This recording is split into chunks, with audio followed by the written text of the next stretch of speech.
want to move to session 2 and want to talk now about the specific language we use in the world of grant making and grant writing, and then the elements of a proposal. This will take us to about noon, and then we'll take our break at that time. So a few years ago, the Contra Costa County Board of Supervisors handed down an instruction, not an ordinance, just an instruction to staff, that they may not use acronyms in the board meetings when making reports to the public unless they have something that explains what the acronyms mean. And that makes sense because people in particular disciplines tend to assume that everybody knows what they're talking about when in fact they're the only ones who do. Engineers like to use engineering speak, right? Physicians like to use medical speak. And I'm afraid grant making and grant writing people like to use grant speak and assume that everybody knows what it means. So to better enable you to understand the language that is used, I'm going to go through, first of all, talking about some of that. But I want to start with this. Years ago, I update my course syllabi roughly once every 2 years, right? It keeps me from being lazy, and it keeps the student from getting outdated information. So this is not in my current course syllabus, but it is in one from a couple years back, and I'm going to share this excerpt from the syllabus with you. During a presentation at a philanthropy conference, a representative of a well-known national foundation began her eagerly anticipated remarks with the following statements, and I'll read it. "There are many myths," she said, "and much mystique surrounding the proposal writing and grant securing aspects of fund development.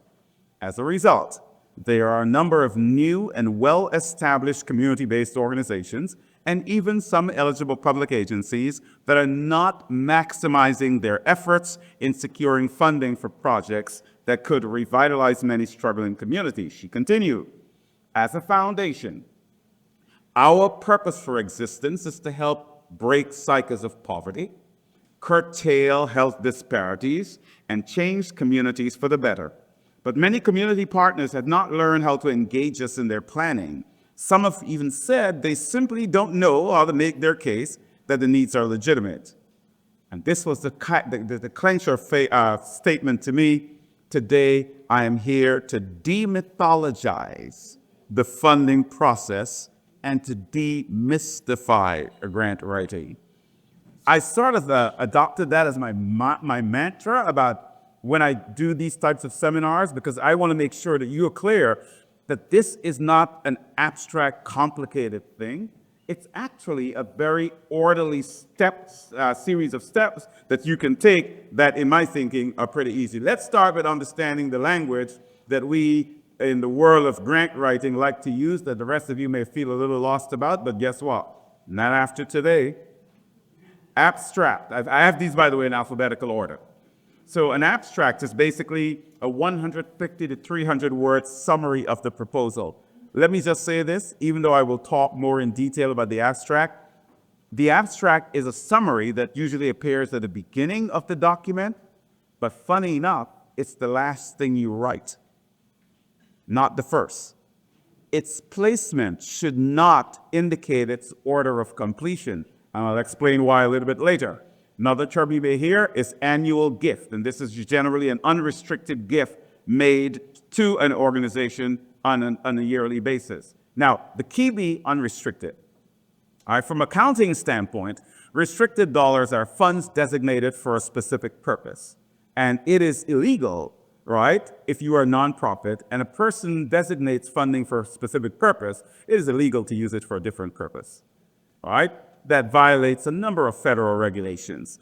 But an unrestricted gift means it is given to you and you have total discretion as to how to use it within the organization. All right?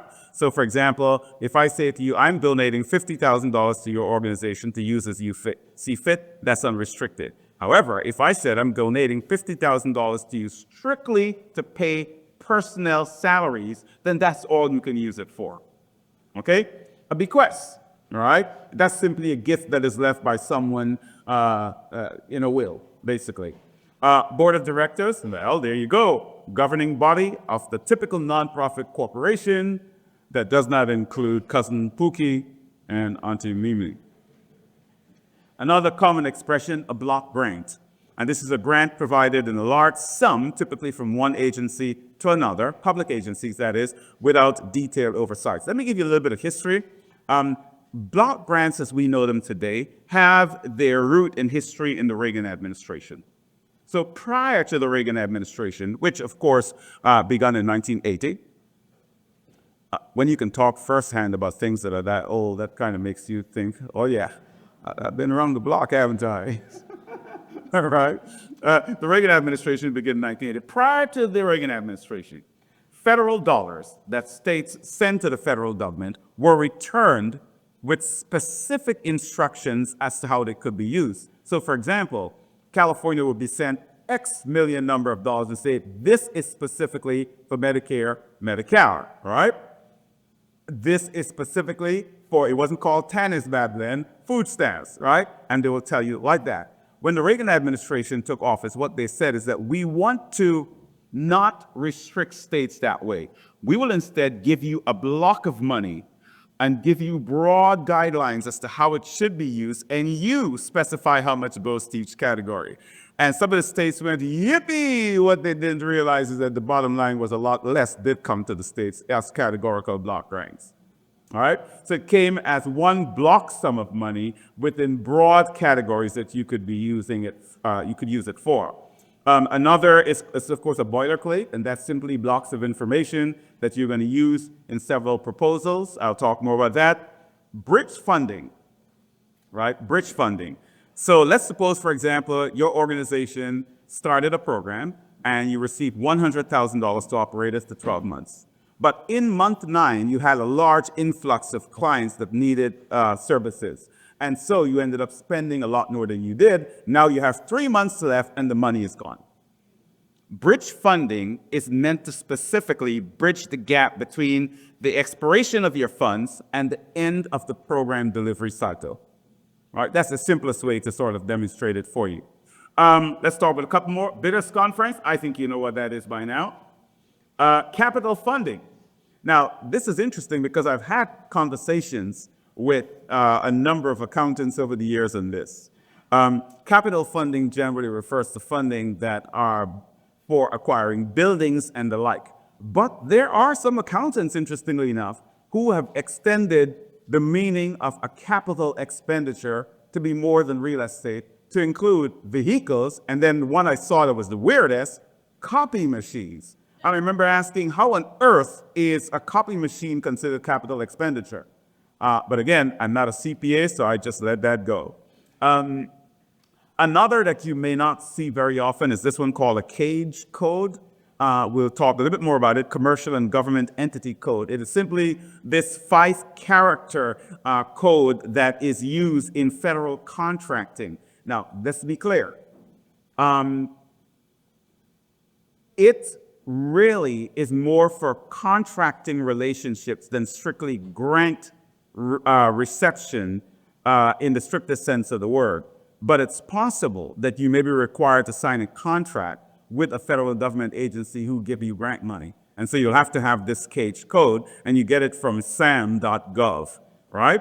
So just wanted to mention that. Challenge grants. And I'm going to distinguish a challenge grant from one I will talk about in a little while called a matching grant. So a challenge grant is provided on the basis that you are able to raise additional funding from other sources. So a potential donor comes to you and says, your program needs $100,000 to operate. I will give you $50,000 if you can raise the additional $50,000, but it does not have to be an equal amount. They can say, I will give you $30,000 if you can raise the additional $70,000.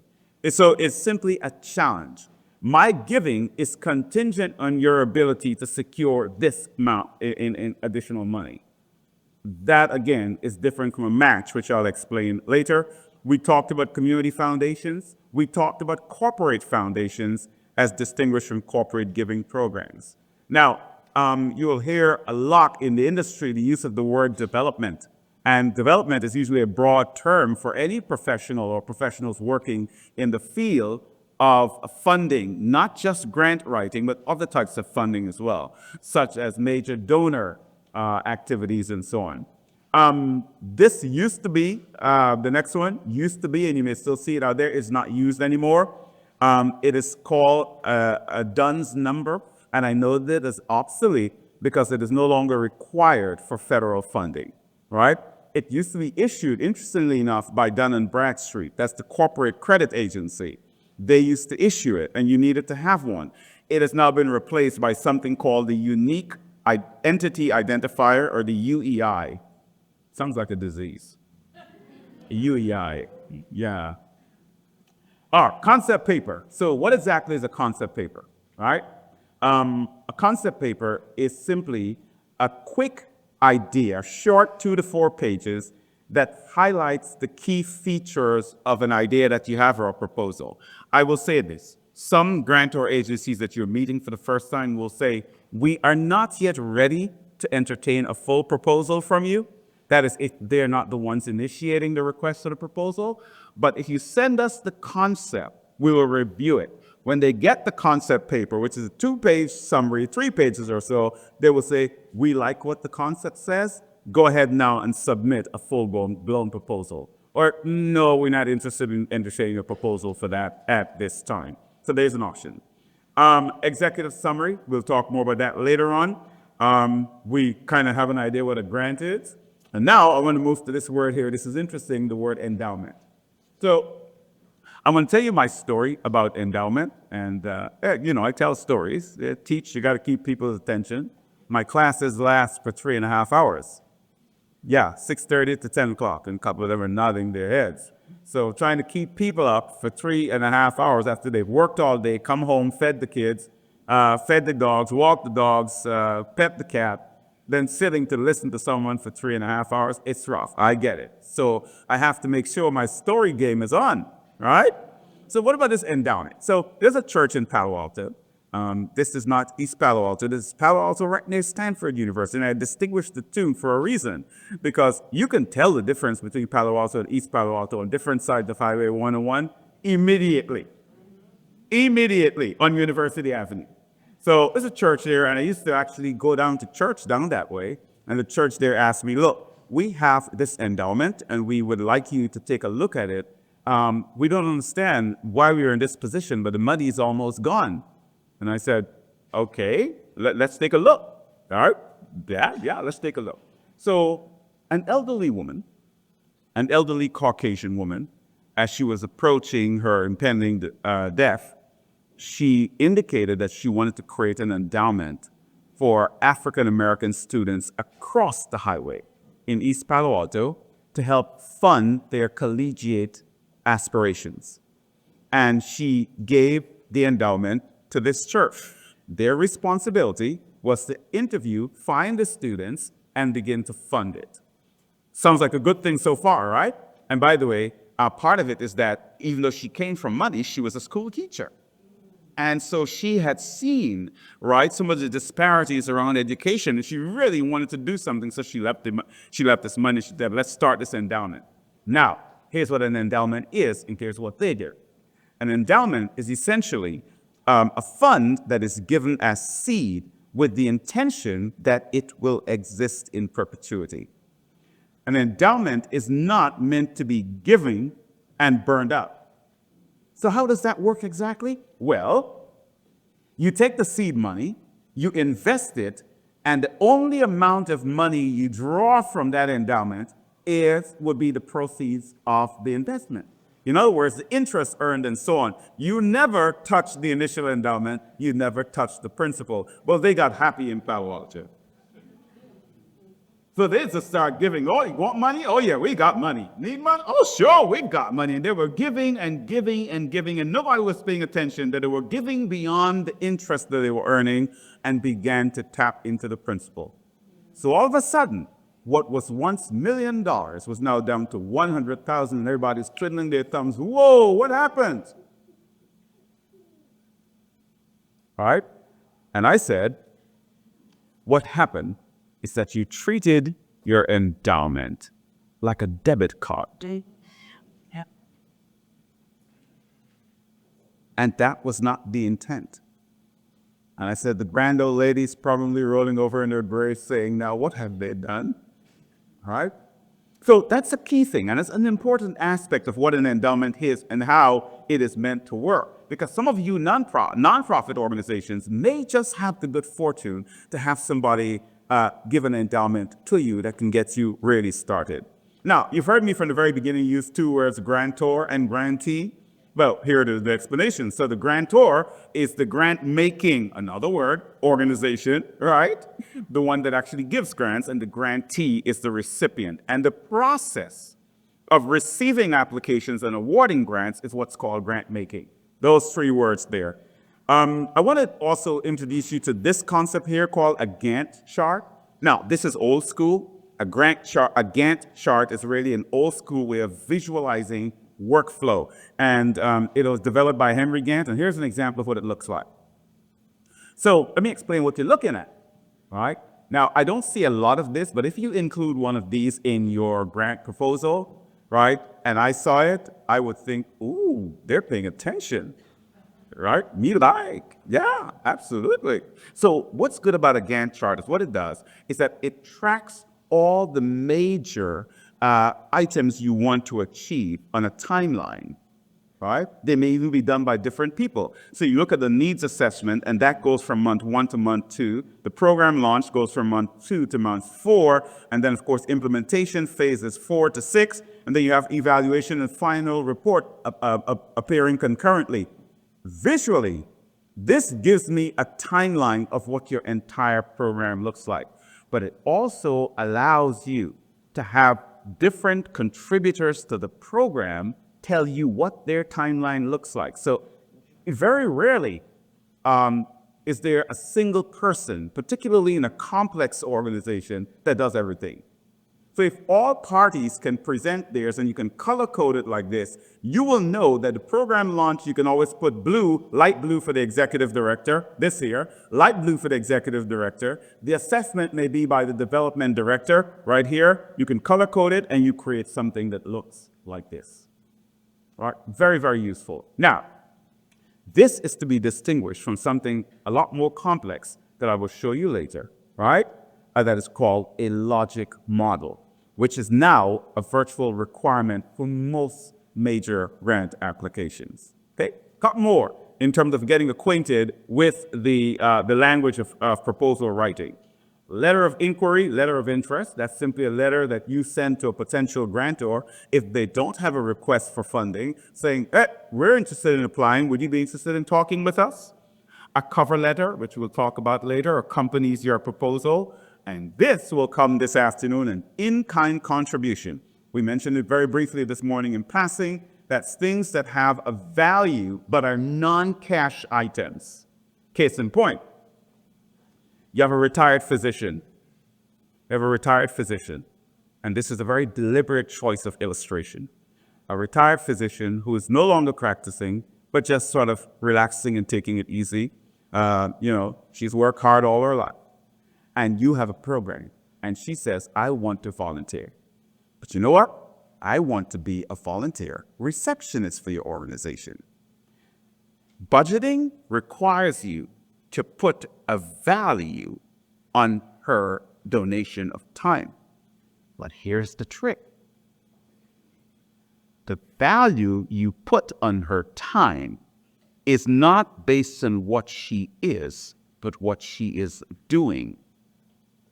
So while as a physician, the value of her time might have been $400 an hour, as a receptionist, the value of her time may be $25 an hour. So as you later on do the in-kind value on your budgeting, you need to sort of keep that in mind. All right, we'll talk more about it later.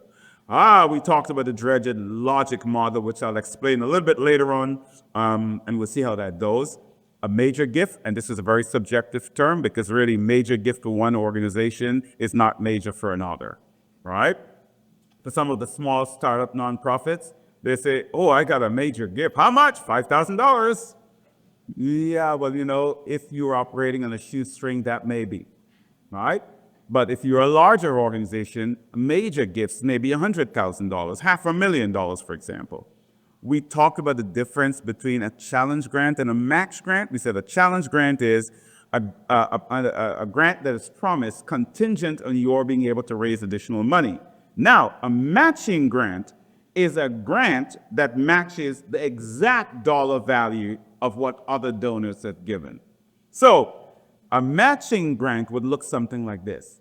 You have raised however much money you raise, up to $500,000, my organization will give you the exact same amount. So if you raise $50,000, we'll give you $50,000. You raise $100,000, we'll give you $100,000. That's different from a challenge grant, which says our gift is contingent on you doing this, and we will do this instead. All right?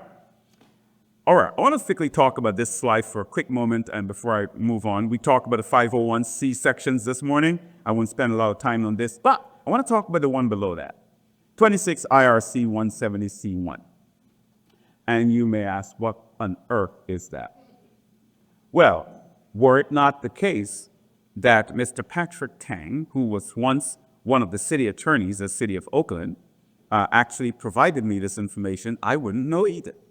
So years ago, when I was chief development officer for the city of Oakland, I remember encountering an organization that says, you guys are doing a great program in the city of Oakland, but we don't gift the public agencies because you have no benefit from a tax standpoint from us.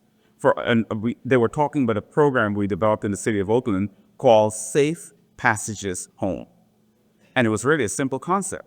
In some parts of Oakland, kids had a really tough and dangerous time getting from school to home.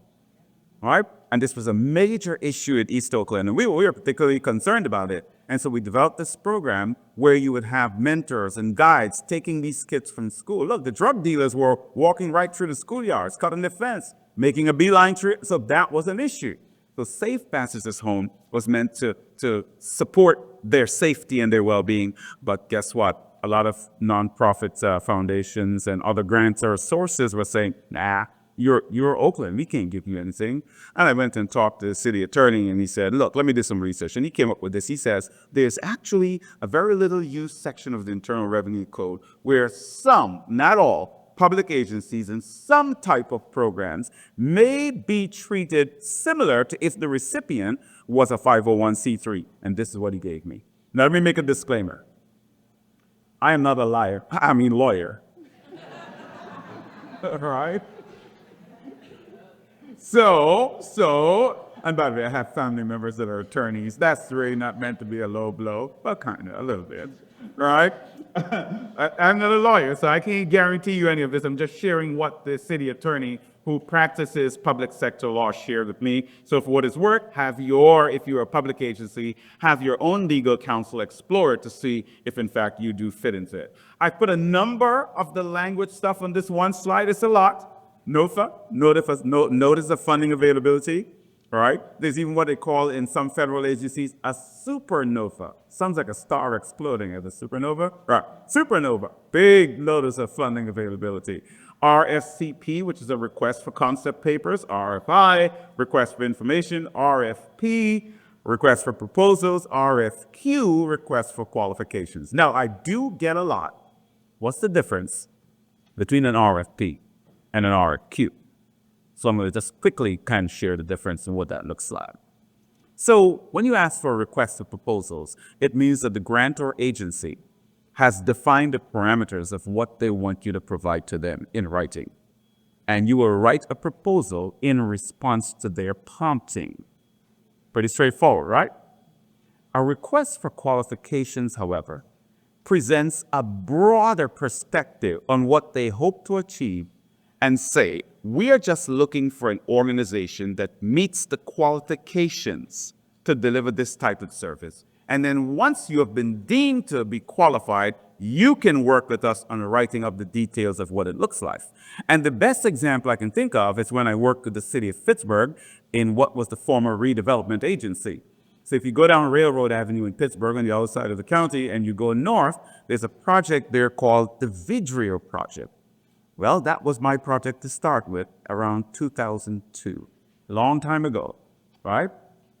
And my task was to release the request for qualifications to find the developer to do it.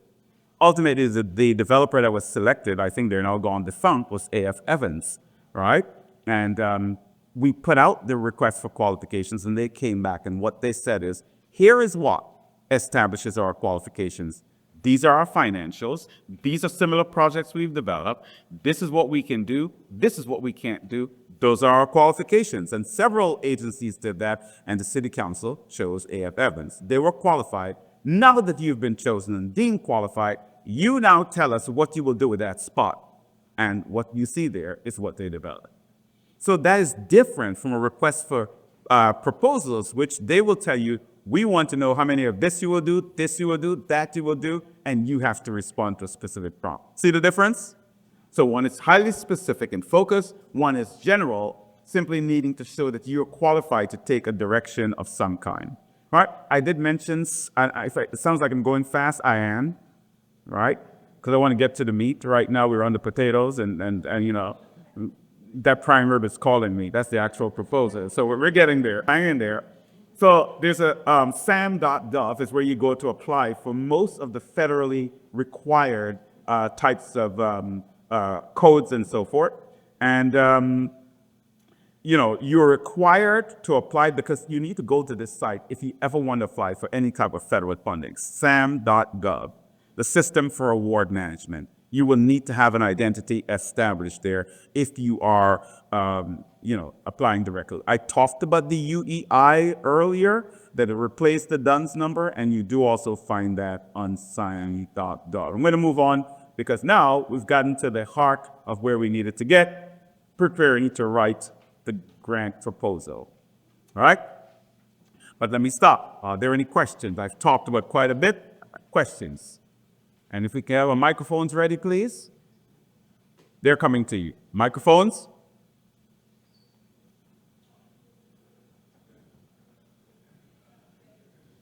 I see one here.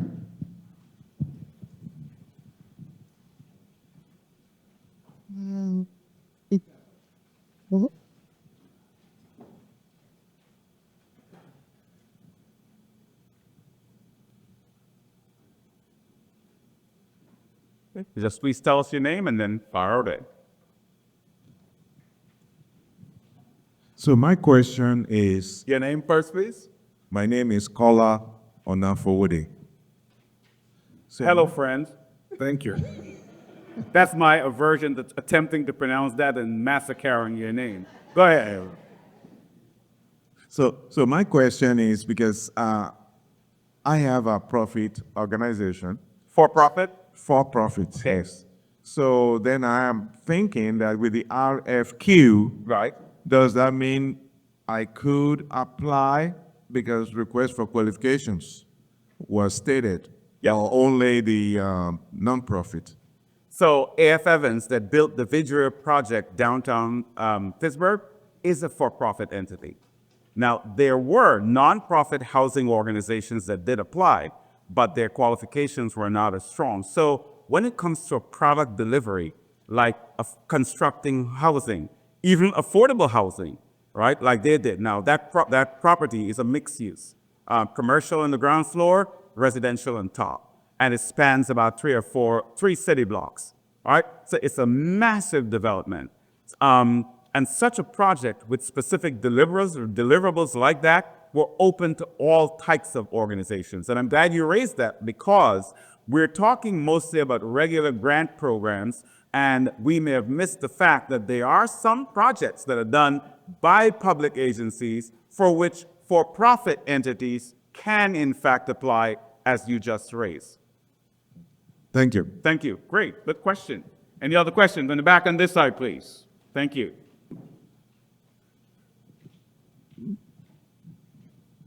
Hi, Dr. Fraser. So awesome presentation. The earlier, I would call them criteria that you have put together, seems to put together like a set of things that we need to think through first before we get into The feasibility study? actually writing a proposal. Yeah, the feasibility study. Sorry, so that being said, is there like a helpful flow chart, a decision tree of sorts that allows us to kind of go yes, no, so we've got like a path that gets us to like, okay, here's the meat of what I would hang on this proposal, because one of the interests that I have, and I know some of my other Rotary colleagues in the room has, is capacity improvement, right? Like, so how do we build that capability and that muscle so that our organizations, our club itself, and the clubs that we work at, or the organizations that we work with, has got that kind of quality in what we put in this? Sounds like a true project manager question. So here's the thing. The feasibility sort of assessment that you see, I created because none of the books had it, right? And as I was working on my book, I realized then that it's something that needed to be done.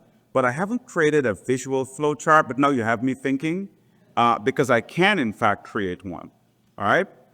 Especially as I'm going in to teach, I believe, 2 sections of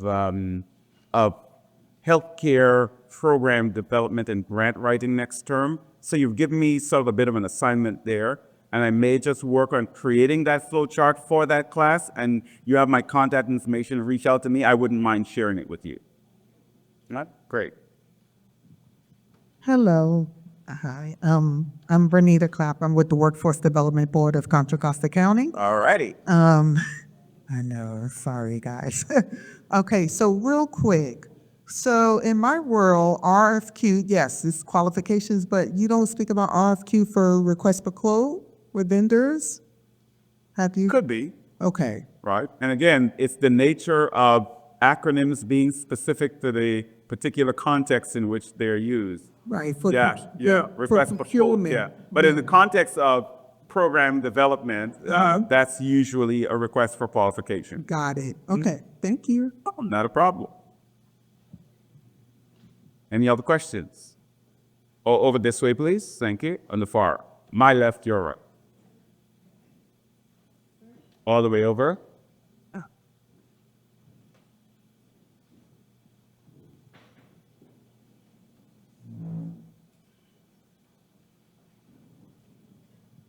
Hi, good morning again. Question for you. As we discussed acronyms across the way, and I recall you opening your presentation regarding acronyms and how that can come across.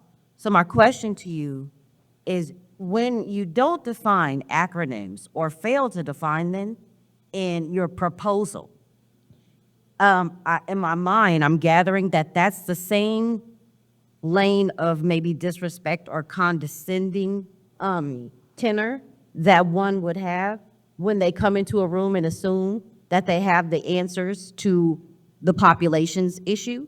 They come into the room saying that they have the answers without asking questions. And so I'm pointing to that and saying, when you create a research proposal and you fail to define those acronyms and you just go in as though they know what you're talking about, does that come across as a bit disrespectful or condescending to the reviewer as they're, It can be. So one of the things is that you do have to know your audience when you're writing a proposal. And by audience, I mean who is going to be reading the proposal, all right? So you keep in mind, for example, if you were to submit a proposal to Contra Costa County for the Keller Canyon Mitigation Fund, which our office actually does the actual review, right? It makes sense to know who is reviewing it. Well, you have a county supervisor with years of federal grant experience, and you have me. This is my space.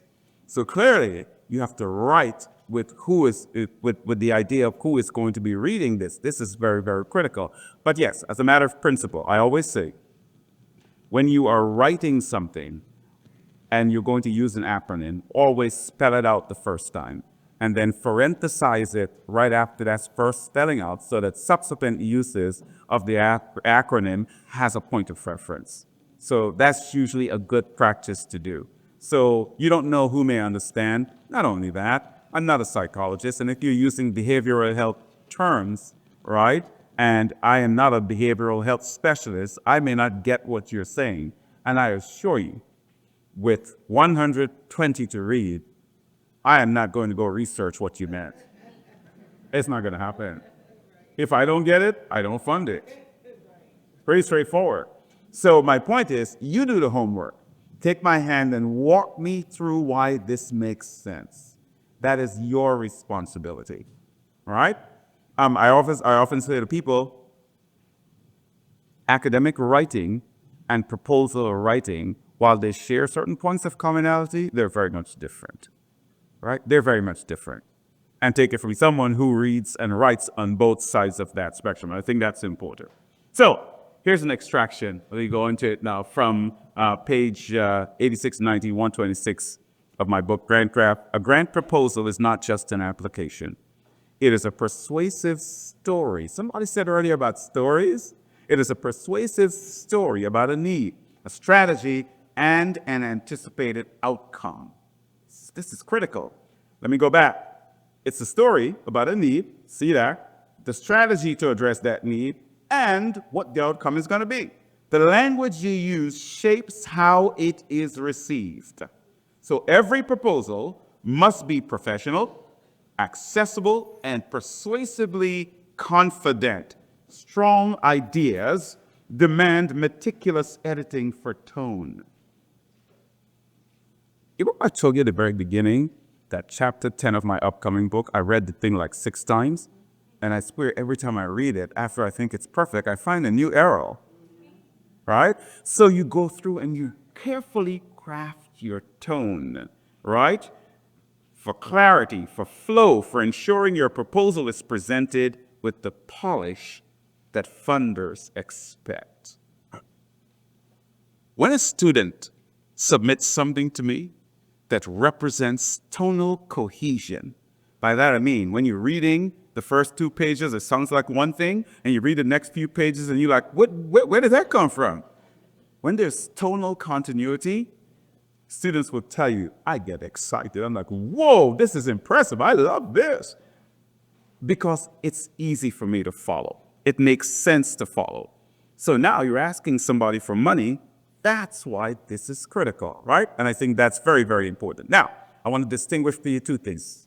I've been talking about this in both the academic setting and in grant writing, that writing can really take more of an artistic approach or it can take more of a scientific approach. And I want to distinguish them. Now, let me be clear. I'm not talking about scientific writing, which is a specific genre of writing. That's not what I mean. Let's take a look. When we talk about writing as art, right? We're really talking about an emphasis on style, on creativity, and of course, it is evolutionary in nature. Over time, it changes, and it is highly subjective, right? This is the essence of storytelling, flair and style. And I like to use this particular illustration. Years ago when I was teaching a research methods course, I remember a grad student wrote, and we looked back at it and laughed that she graduated later, and she was writing an essay to me, and she opened it by saying, the sun danced across the sky. And I remember thinking to myself, oh yeah, she got a degree in creative writing. And again, this is part of a research proposal. And so when I was grading it, and by the way, these were the days of papers that were actual paper that we used to grade for students back then. And I remember scribbling in the margin saying to her, chances are, in certain places, the sun may dance across the sky. But in public administration, it is simply that the earth rotates around the sun. And she got the point, right? The context drives how you tell the narrative and what you say about it, right? Preacher, I often refer back when I teach graduate level writing. I do a seminar on that for our grad students. I often talk about the lessons I learned in homiletics. Homiletics, for those of you who don't know, is the study and science of preaching, writing sermons. And one of my favorite authors from my seminary days, and yes, I am a seminary dropout, I confess, right? But I did finish the undergraduate degree in theology and biblical languages. It's just not on my resume anywhere.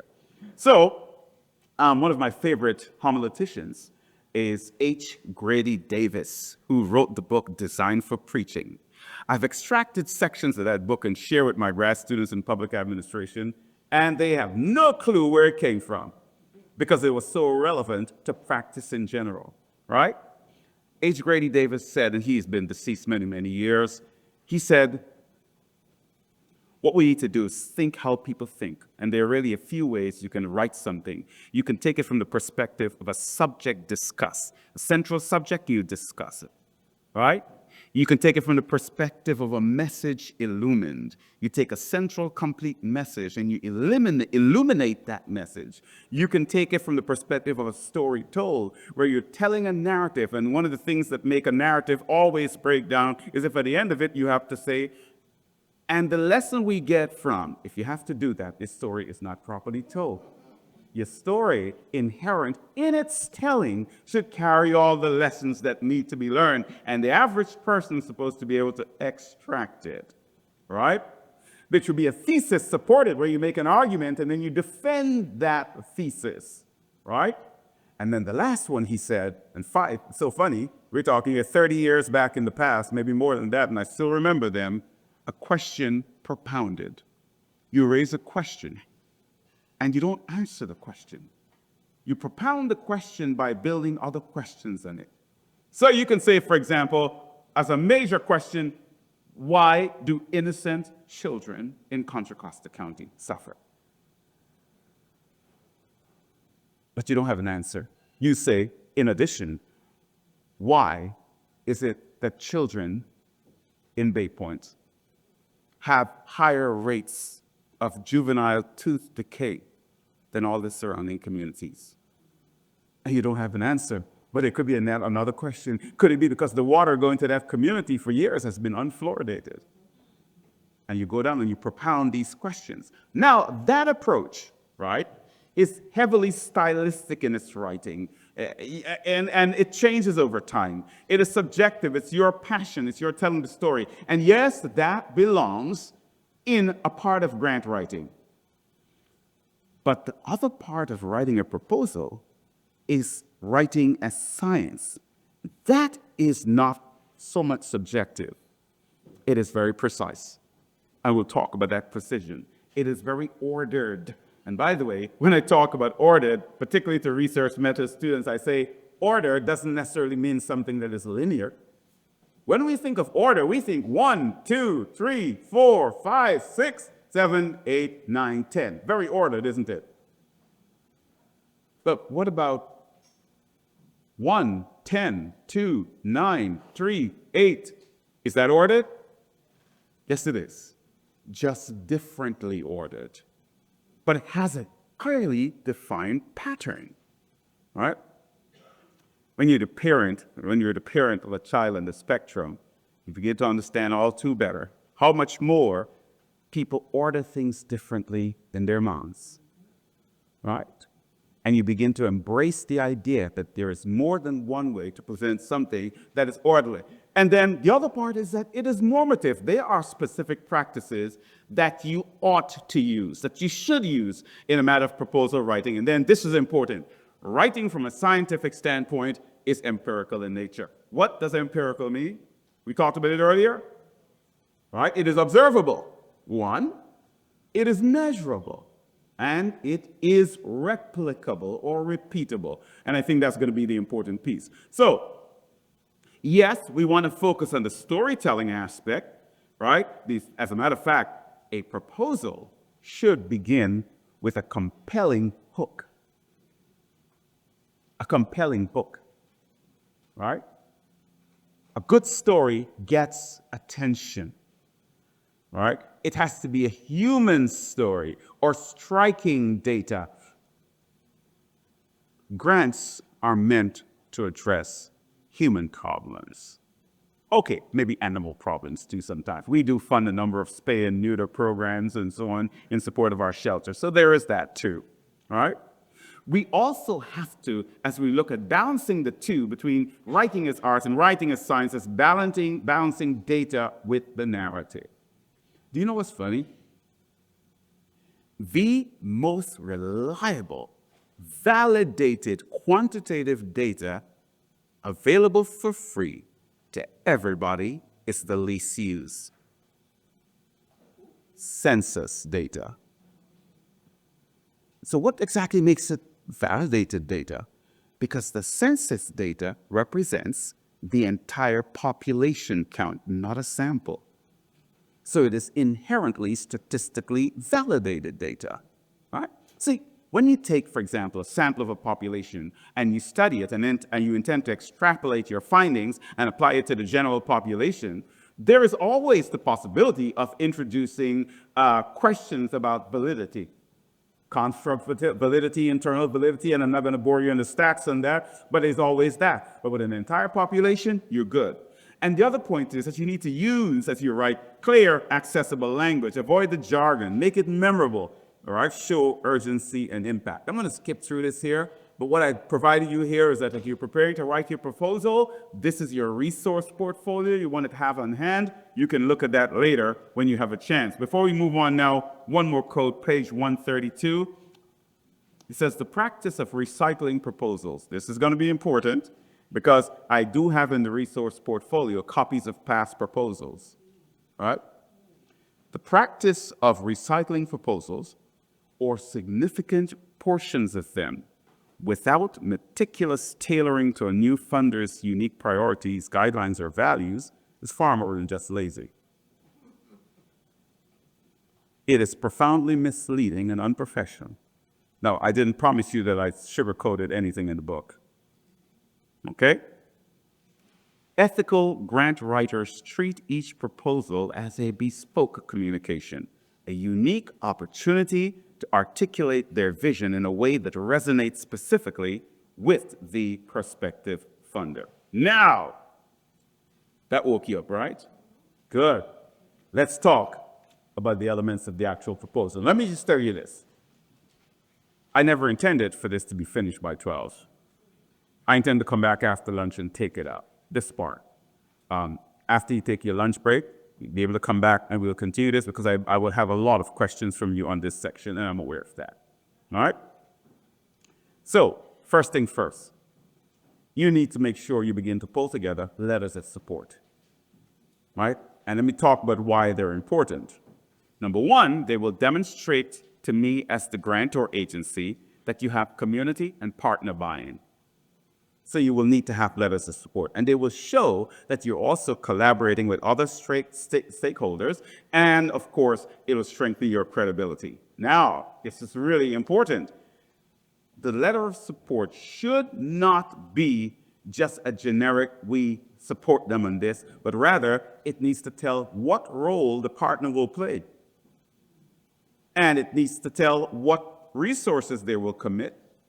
And it needs to clearly articulate an endorsement of the value of the project to your community. So here's what happens. Very often we would get something at the office that says X organization is applying for a federal grant program and we have provided for you a letter of support we hope you will put on your letterhead and send in as a part of our application process.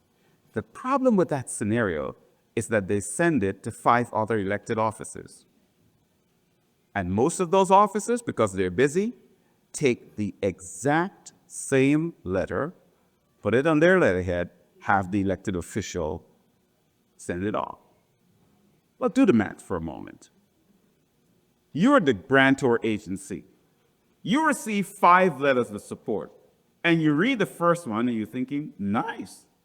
And you read the same one, the second one, and you say, the same. And the third, the same. And the fourth, the same. How much do you think that's enhancing your credibility? Really?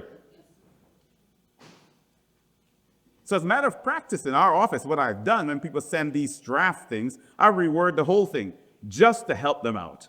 But in reality, if you are writing a proposal and you need letters of support, you need to draft a different one for each person you're asking to support you. Otherwise, it looks like you did what you did. Just mass produce the same thing, and it destroys your credibility. All right? That's important. All righty. Now, we're going to start talking about the rest of these here. The cover letter, the data sheet, methods and objectives. Let's start first with the cover letter.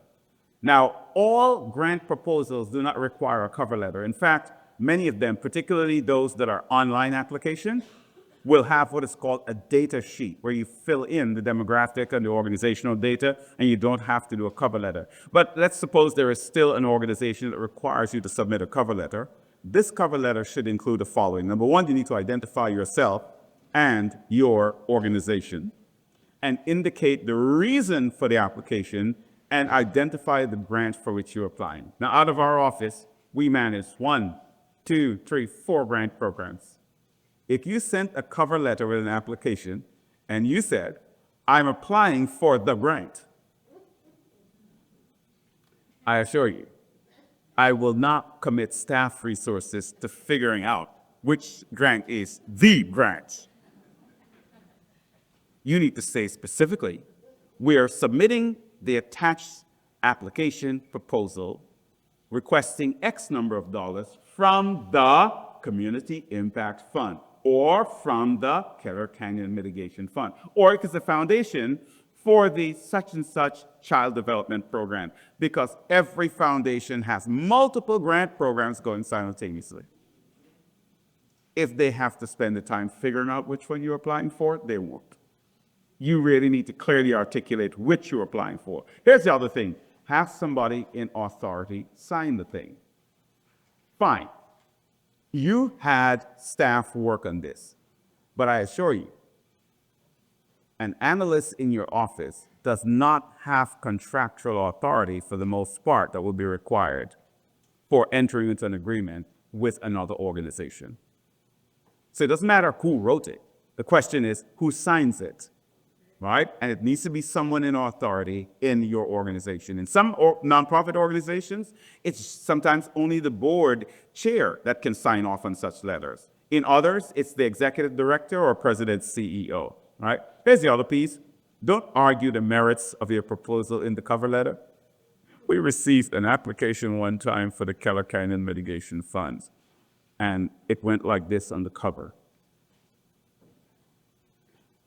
I know you guys are not going to give me the money. I'm not kidding. I am not making this up. I know you guys are not going to be giving me the money because I've applied 3 times previously and you didn't. But the problem is with your process. Whereas my program is A, B, C, D, E. Do you know where I stopped reading? Right after, I know you guys are not going to give me the money. I read that line and I go, you're right. Next. Next. Right? You know, it's really one of those things where the cover letter becomes your point of entry, your handshake with the grantor agency. Play nice. Right? Make a strong case. Don't argue with the funders at that point. Now to the abstract. So I'm giving you these in the typical order they will appear, not in the order they're written, the abstract. So the abstract is a concise, sort of a factual snapshot of your entire project. So this is important. It says primarily for indexing or eligibility review. A lot of large grantors now have computers that scan the initial entry. When you submit to the county, there is actually an abstract that is required for the Keller Canyon Mitigation Fund that goes to the Board of Supervisors as a part of their documentation for review and approval of the recommendation of the committee. So that's important, right? And you need to use an objective, descriptive tone, and an abstract is no more than, say, 250 to 300 words, and this usually comes after the title page. The executive summary, on the other hand, right, is really a more persuasive, fuller version of what an abstract is, but they serve different purposes. The executive summary, again, is designed to give more attention, further reading, why this matters, and is usually, instead of 250 to 300 words, which is less than a page, it's usually 2 pages or so, depending on what the funder requires. Now let me ask you this. Given the option to write either an executive summary or an abstract, which do you think most people choose? How many say abstract? How many say executive summary? You're right. It is the executive summary. Do you know why? People like to talk. They think the more they say, the more persuasive they are. More is not always better, right? Sometimes the more you present in that executive summary, you create greater risk that you might be dismissed earlier before they read the full proposal. An abstract is a hook. An executive summary is a detailed review of what's inside without going inside. And that's the challenge. Now, neither is good or bad. I remember when I applied for a grant many, many years ago on behalf of then Mayor Jerry Brown for his Arts Academy in Oakland Charter School. And he was applying to the state for implementation grants. And I think it was about $350,000 back then. And when I wrote the proposal, they didn't give me the opportunity to write an abstract. They asked for an executive summary. And I remember really pondering very carefully what words I put into that executive summary. I didn't want some committee reading that executive summary and going, we got it all. We don't want to read the proposal. All right? That was the challenge. So I wanted more of a hope. Fortunately, it worked. We got the money and the academy was started. For two of them is charter school, that is the military academy and the arts academy. All right? So that was my stamp left on the city of Oakland before I left. All right? So you need to be particularly careful about which you choose. If they give you a choice, my recommendation, choose the abstract. Focus on the hook. The next part of a proposal that you will always have to have, this is part of the body of the proposal now. So the cover page we talked about, the abstract or executive summary, are actually what we call front matter. Now you get into the heart of the proposal where the manuscript, the narrative actually begins. You need to begin to talk about your organization's credentials, right?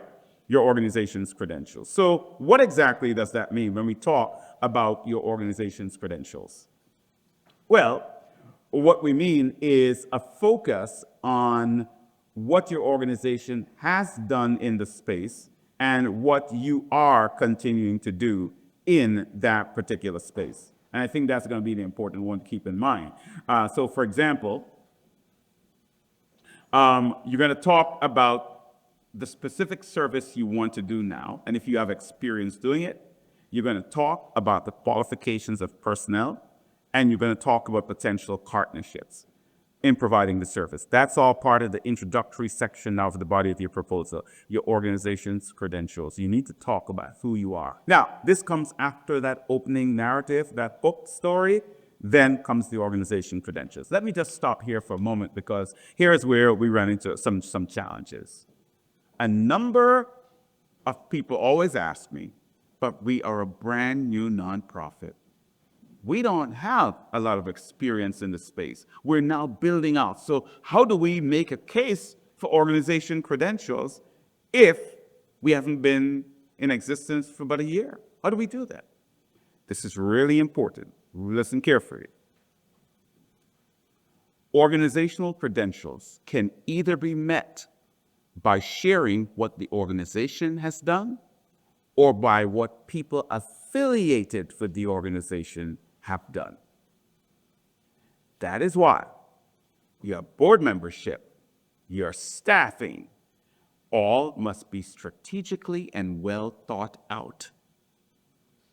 So you're applying for a program, right, to help, a particular set of kids with after-school programs. And you don't have a lot of experience in the education space.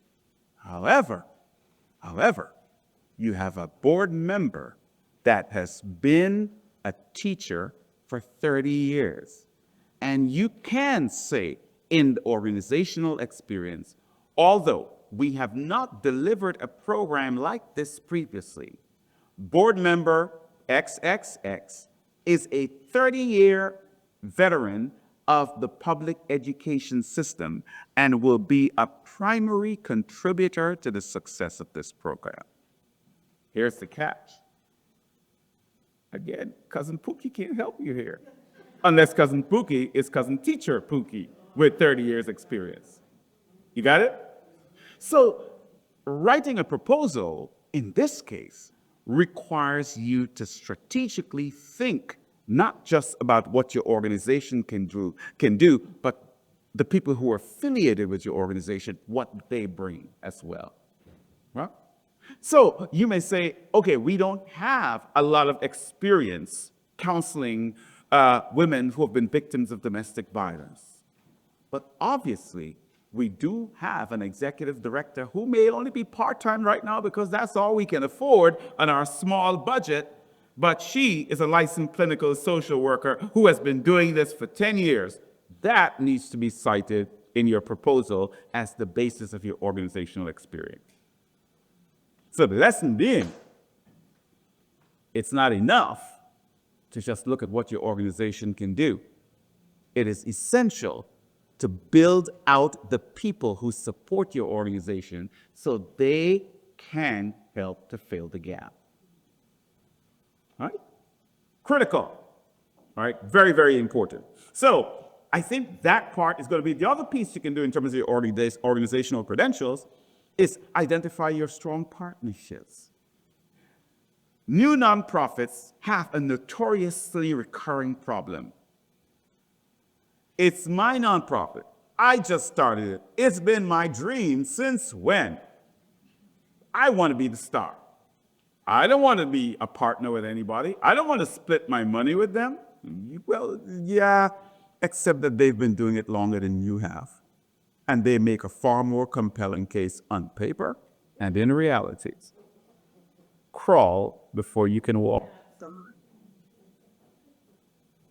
Pretty simple. Well, a partnership can go, listen, hold the partner's hand until you can stand on your own and then say, thank you, I'll take it from here. But start by holding the hand of a person who knows how to navigate these waters. And I think that's important. Now, we talked about this here this morning, the statement of need. And the statement of need is the central element of every good proposal. I mean, I can't emphasize this enough, right? As I've said before, if your statement of need is bad, the entire proposal is bad. That's just the reality of it, right? So I want to come back to this. The statement of need is essentially the core of the proposal. So you've introduced the issue. Now the statement of need, and this is what we're going to spend most of the rest of our time on, okay? The statement of need essentially says, this is the problem, we need to fix it, and we've done the research, and if you give us the money, here's how we can fix it. That's the core. Now, I will say this term statement of need is a bit of a misnomer. Because a lot of people think when you say a statement, it's a sentence, or at most a paragraph. But a statement of need in a grant proposal can be 5, 6, 7 pages long. It's the core of your proposal. Everything else hinges on this, right? This is what gives legitimacy to your proposal. So, there it is. On that one slide, I have the key elements of that statement of need. Now, the statement of need has to be research-driven. It can't be because you perceive it, because somebody told it to you. It has to be research-driven. So the first thing you have to figure out, more than just telling what you perceive the problem is it must state who is affected by the problem. Who's affected by the problem? So, a West Oakland vendor called City Hall and said, there are kids lurking outside my store. I'm a small business. They look like they're high school age kids. And the elderly people who live in the community around my store who come to shop, they're afraid because the kids are very boisterous and they don't come into the store. What is strange to us, though, City Hall, is that this is during school hours. The kids are not in school. All right? So we have a problem. We have a problem of the local business being impacted by kids who should be in schools but aren't. So let's do the exercise here. If the statement of need begins with who is affected by the problem, We need a microphone. 2 microphones, actually, because we're going to talk this through. Let's think about who the affected parties are. Can we have our microphones? Staff, where are you?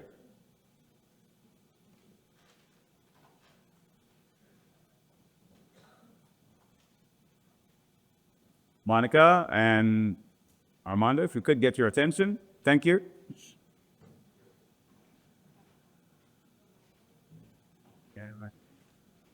Not sure where they are.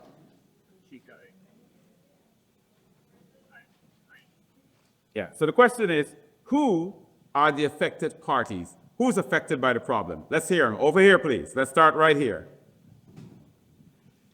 We probably need 2 of those things so we don't have to have Monica jogging across the hall. There's only 1 left? Okay. 1 died. Robin Agopi, and I just retired from 35 years of education. Okay. So my first person is a student. They're missing educational opportunity because they are not in school. Excellent. So the students are among the affected because they're missing their educational opportunity. They're not learning. In the back, who else is affected by the problem? The elderly in the community. The elderly in the community. They can't go unimpeded to shop, right? This is a neighborhood store. They can't go across town to Safeway, if there is a Safeway. All right, good. Who's next? More right here. Who's affected by the problem? Sorry. My name's Marquisha. I'm from Contra Costa County. And I would have to say the school, because the school does not know where the children are, and they were dropped off. Okay, so the school is not no, even though they're supposed to be under the school's care. I thought we were going a different direction with that, but that's a good one. That's good. Fair enough. All right, good. Who's next? Right here. Who else is affected by the problem? We have the school, we have the elderly, we have the students. Who else? The parents. The parents. How are the parents affected? We don't know if they're living in poverty areas where they can't even get the kids to school, if they don't have enough funding to get the kids to school.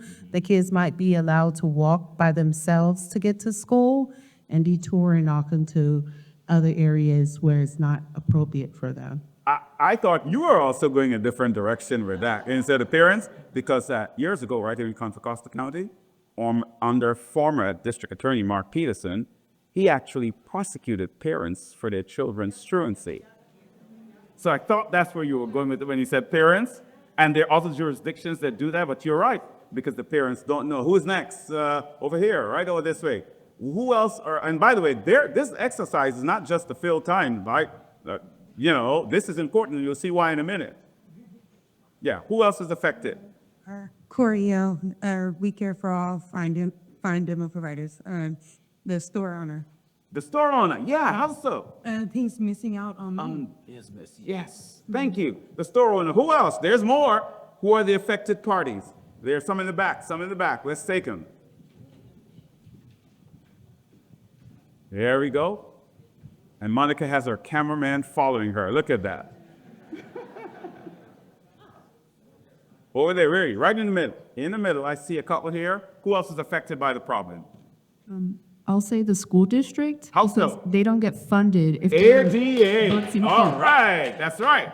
Right. And by the way, for those of you who are not in education and don't know this, the school districts are reimbursed based on the average daily attendance, ADA. When a kid is missing and absent, the school district loses the money. But here's the problem.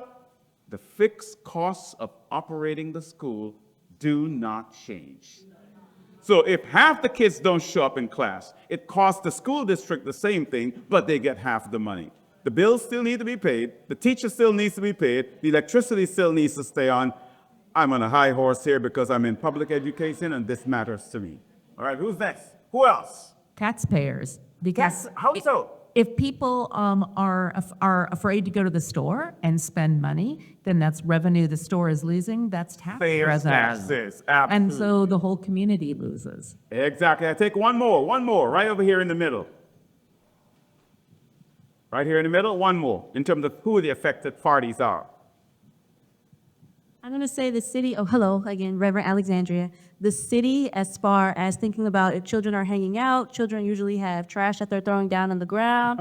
And then also the city then has to pay to come and clean that trash up. Sometimes it's lead, creating more debris and more deterrence from this area. Excellent. You know what's interesting?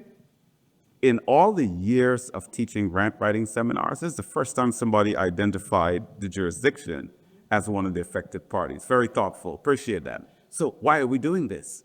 Because not only is it that it's required as a part of your statement of need, but are you ready for this? The solutions you offer later on must attempt to make one or more of the affected parties whole. One or more. This is key. That's why we went through that little exercise. Because if you write a proposal to fix a problem and that problem does not address any of the affected parties, your statement of need has failed. That's why you need to sit and think, who else is affected? Let's get a microphone over here, please. Who is affected by this? And by the way, as you write, you need to say, these are all, if or most of the affected parties. However, we will focus our strategy on this one or these two. Right over here, please. Hi, Jason from the Fight Artists Network. So, correct me if I'm wrong, but my understanding is that the more problems, the better. Like, to address, like, as we're writing the grant, we might be thinking of one solution, but if we then reach out, we're like, oh, there's a whole bunch of problems and if we attempt to solve a portion of it, Yes. then we're golden. So yes, here's the strategy. Grant makers like to see a focused, measurable strategy. So for us, saying I want to solve homelessness means so little in comparison to we want to rent a storage unit where homeless people can leave their belongings. You've gone from something that is very broad to something measurable and fixable. It's a narrow focus, but in order for us to get to the point where we understand why you're focusing on that population, you need to demonstrate to us all the affected parties and tell us we're focusing in on this one. And the reason we're focusing on this one is because it is the most significant emergent need based on factors A, B, C. All right, so you have to start there. Who is affected by the problem? Number two, what factors you think contributed to the problem? In other words, you're trying to establish what caused it. What caused it? So here are the kids who are walking around outside. We don't know what caused the problem. We can see all who were affected, but what caused it? It could be parents not having all the resources to get their children to and from school. All right? It could be, and this may seem unrelated, but it could be those kids are hanging around the store because their friends buy snacks and share with them. They don't have proper meals before they leave for school in the morning.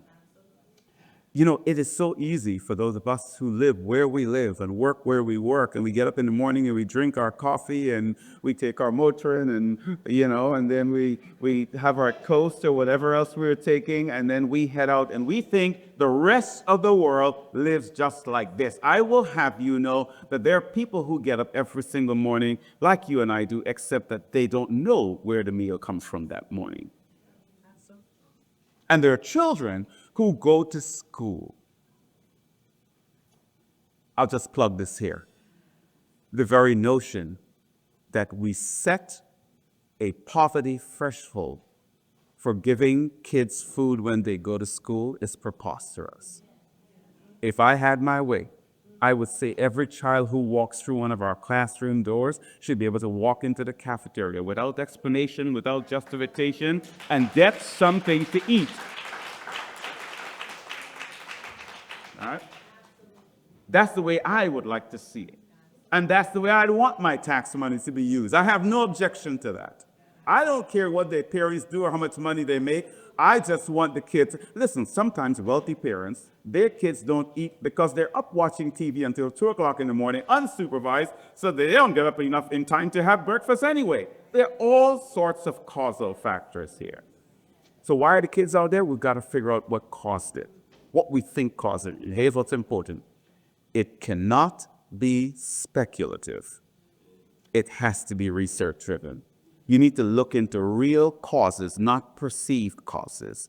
And you must also be careful not to conflate and confuse effects for causes. So when you look at these, you say, well, you know why those kids are out there? Because those kids are unmannerly. That's an effect. Unmannerly behavior is not a cause. It's a result of something else. Take it from me, I'm a parent. I've raised a teenager before. This is not new to me. All right?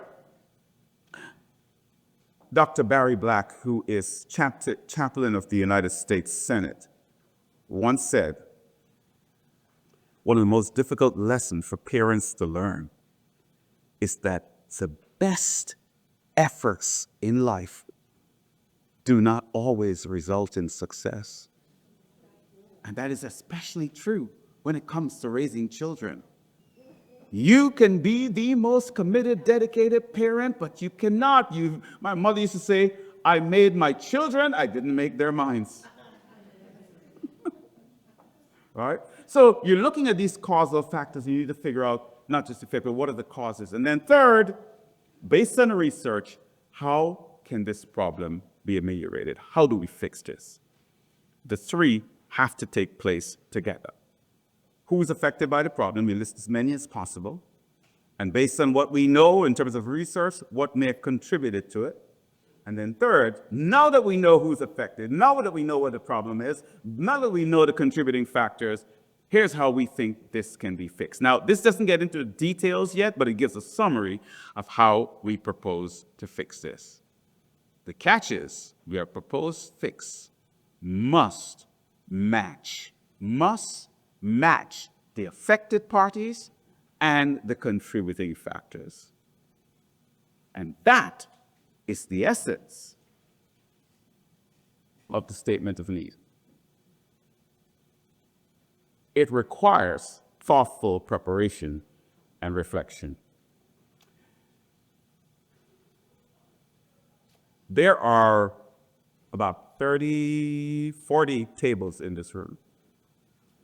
And I'm going to ask you to form ad hoc partnerships because you will spend the next 15 to 20 minutes before we take our break, and you will identify from your group a particular community issue, and you will identify who the affected parties are, and you will state what you think the factors are that contribute to it and what you think can be offered as a solution. This is not one of those things I can lecture to you if you haven't tried it. Certainly you just try it, right? Then afterwards, we'll take our break, and when we come back, you would have to appoint somebody to report what your group has found and what you've done. All right? So the easiest way to do this is just turn around and put two tables together. You don't have to move the tables, but you can sort of just form your own groups and take it from there. All right? Let's go for it. Thank you.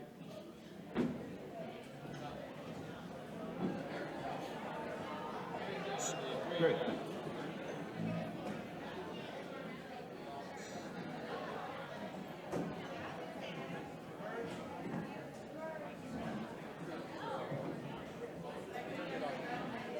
Thank you. Okay, great. Thank you. Appreciate it. Yeah.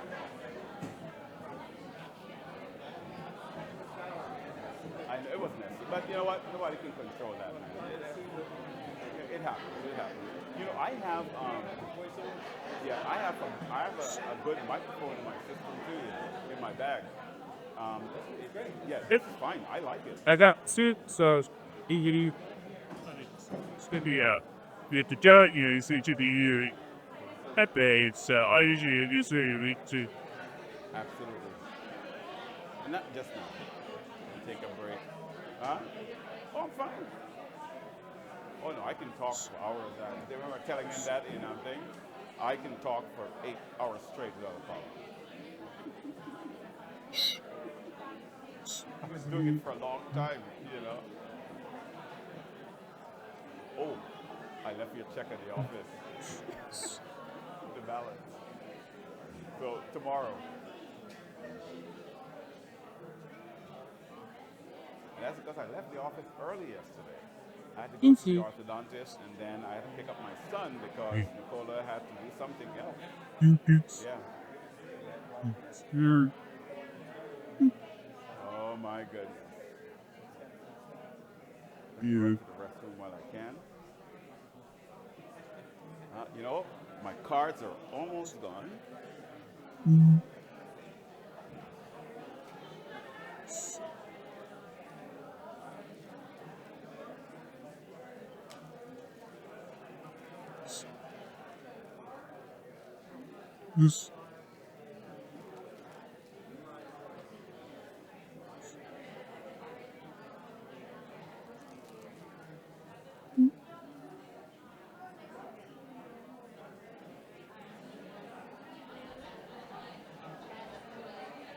All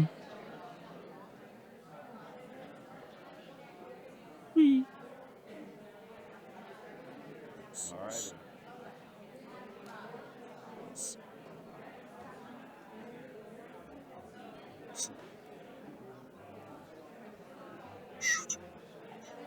How you doing? Good, good.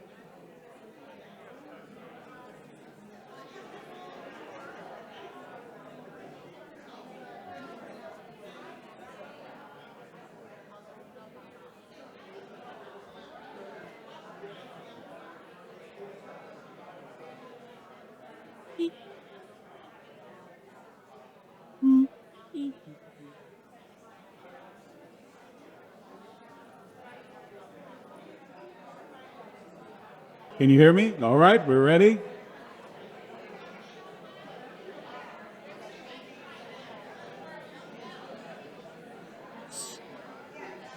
Armando?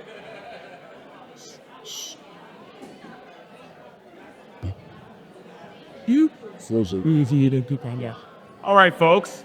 If I could have your attention, please. Thank you. So I don't want to break the continuity. And so what we're going to do is just delay lunch by just a few minutes. It's in there, courtesy of Crockett China, I understand, the restaurant is called, that has brought the lunch for us. And I just took a peek in there, and they have some delicious options from chicken salad to shrimp salad and other green bush-looking salads and bread and all that fun stuff. So again, this is courtesy of Phillips 66, who has graciously funded this here. And we have the folks from the Crockett Community Services District in there kind of prepping that for you. I asked them if they were just delayed a little bit because I was thinking that I don't want to break the flow of what you're doing and take lunch and then come back. So we're going to delay that a few minutes, take your reports, and then we'll break for lunch, right? Which group wants to go first to tell us what the problem is, who is affected, contributing factors, and propose? Yes, please, go right ahead, microphone right here.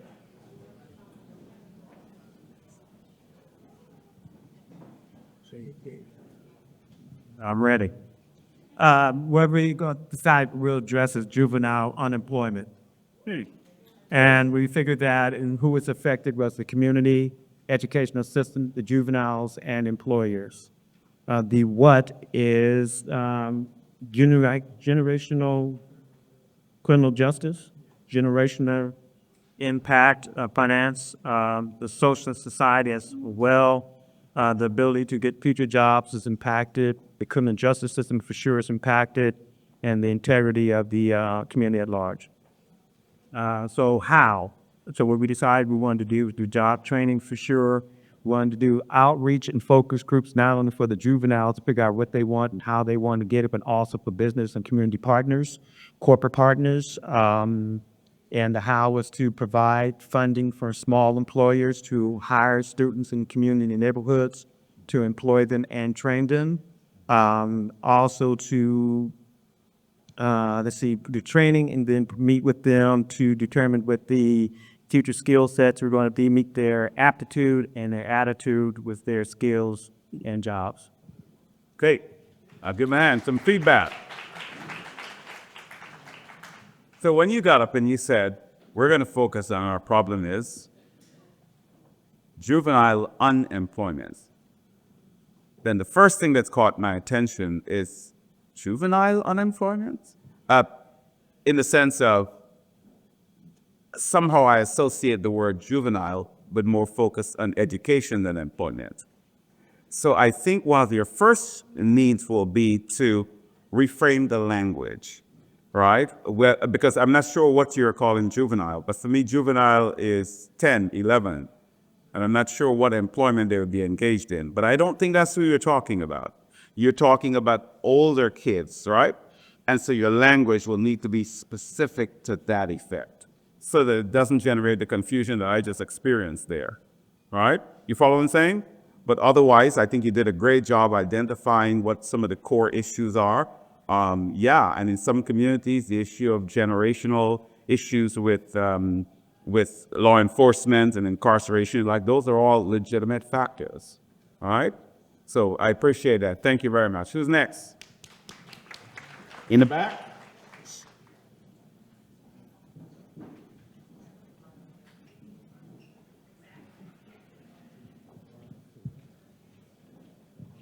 All right, thank you. Good afternoon. My name is Nikele Obleton-Reichenauer.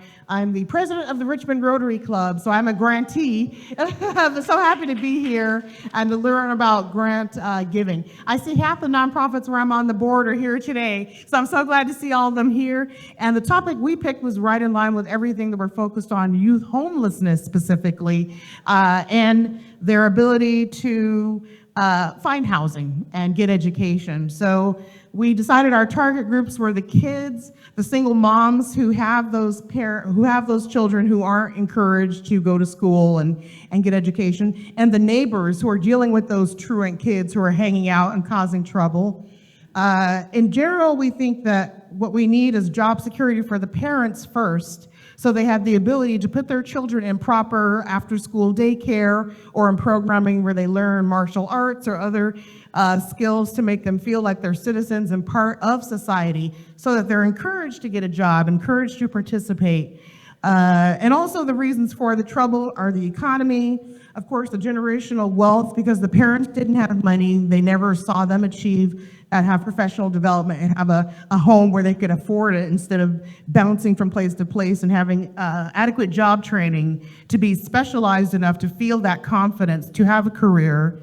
And how will we fix this? We'll collaborate with existing organizations that have buildings, have a track record working with children even earlier from 0 to 6, so that by the time they get into school and learn an education or learn about universities, they're inspired to find jobs and to help the seniors who are also facing that same lack of employment opportunity, job training, and basically self-esteem to participate in society. Okay, thank you. Don't go yet. Don't go yet. So the issue of youth, the prevalence of homelessness among youth, legitimate problem. And I think we talked, you did mention who are the affected parties. I think you mentioned parents in some ways, the community as a whole. And I know you had a short time. There's some expansion that definitely would take place. So contextually, Contra Costa County, for example, has one youth shelter. That's for homeless shelter, just one. Cali House. All right, that's it. So you can make an argument that one of the contributing factors would be short-term shelters is very limited, right? We can talk about that. You can also explore in terms of who the affected parties are. That could be expanded, I think, to be quite a bit there. And another contributing factor that came to mind as you were thinking that you did not mention is, because I know the data on this, the large number of kids emancipating from foster care. I must have missed it, you said. All right. All right. So there could be that bit of expansion, but your solution, I think, offers some good options about space. I would suggest if you're going to do something like that, and this were a true proposal, is that you narrow the focus to distinguish between either short-term housing solutions or long-term housing solutions, or transitional housing solutions, because those three are generally funded categorically differently. Interesting. Yes, very good. Okay. I'm also on the board at GRIP, the homeless shelter in Richmond, so you're giving me all the fodder for my grant writer from GRIP who's here as well. This is beautiful. Thank you so much for this. Yeah, well, the good thing is that I'm not just teaching grant writing, I'm in this every day in this county, so I know the numbers and I know what we have and what we don't have, right? And I've read all of these proposals that come from community-based organizations like you, so I see what's happening and I know for sure what's missing. Thank you, appreciate that. Good. He's next.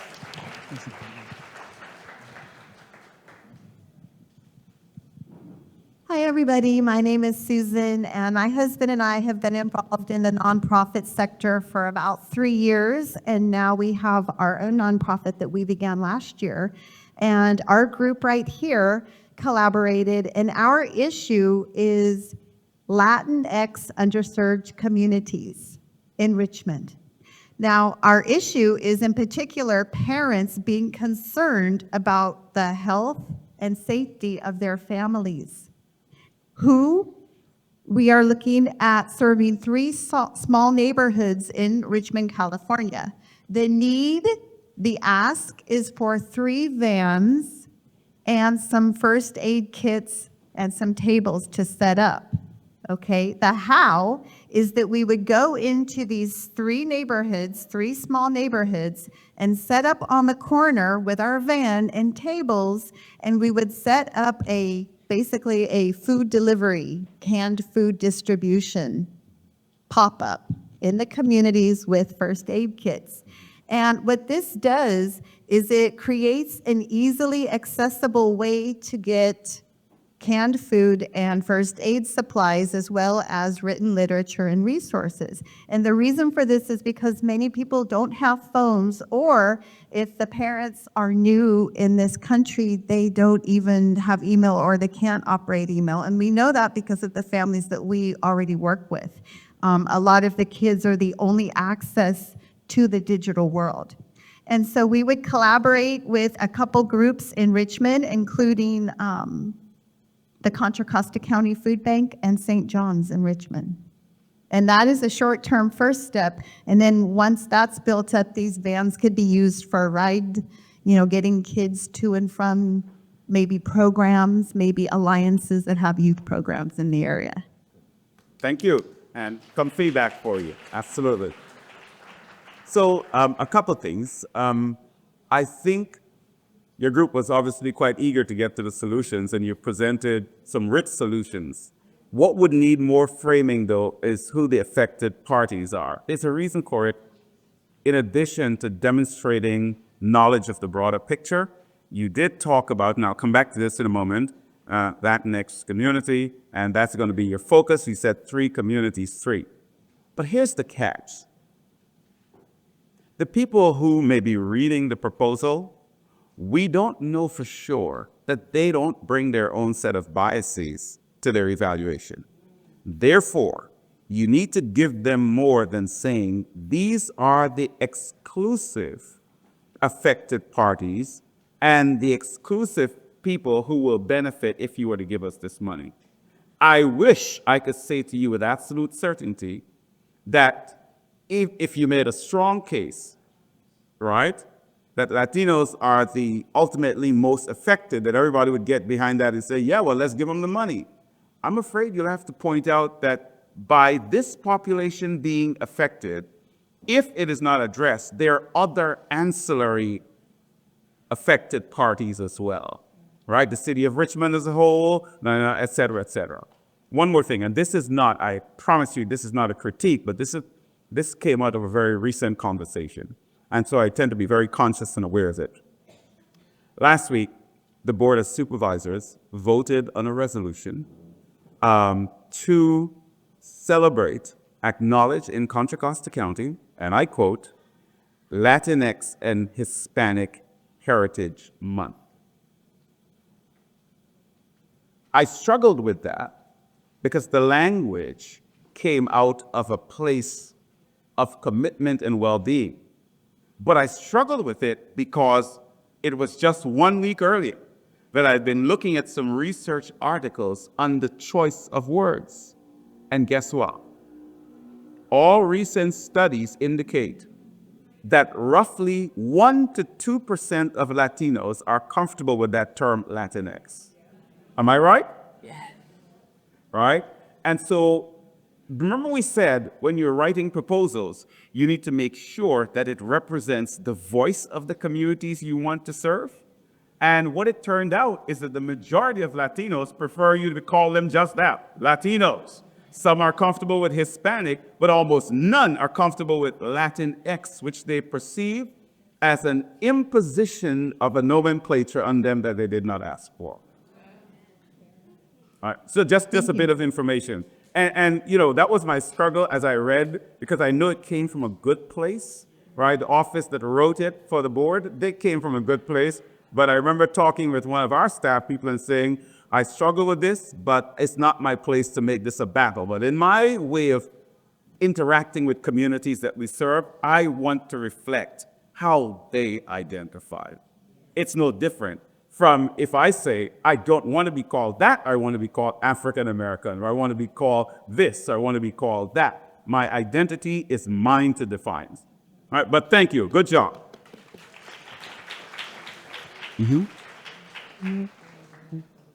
Okay. Next group, please.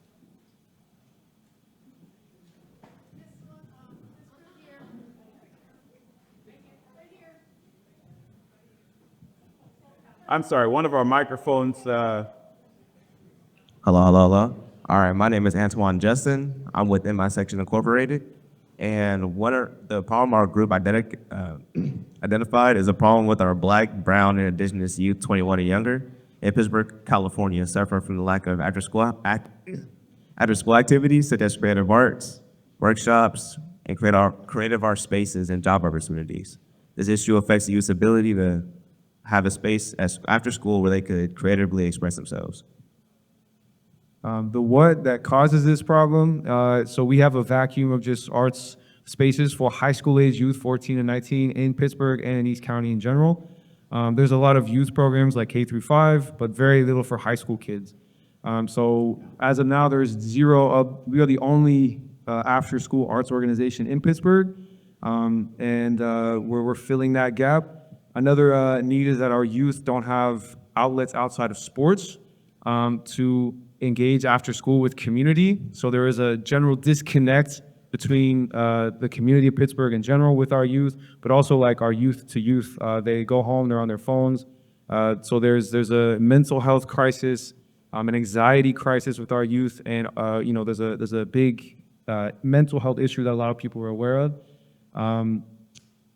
So then the how, we have 3 flagship programs, and that would be our monthly Cypher, which is a performance space. So every month we host a youth open mic or poetry slam in Pittsburgh at venues around the city. And this provides community a safe place to express themselves, a place to hang out on Friday nights or Thursday nights. We also have twice weekly after school workshops. Those workshops are run by our artist alumni, so I hire them back, and they build the workshops, they deliver the workshops. So we're giving job opportunities to recently graduated high school students who are trying to find professional development routes in the arts, give them resume building opportunities, and they are teaching our youth with these workshops with poetry, hip hop, DJing, etc.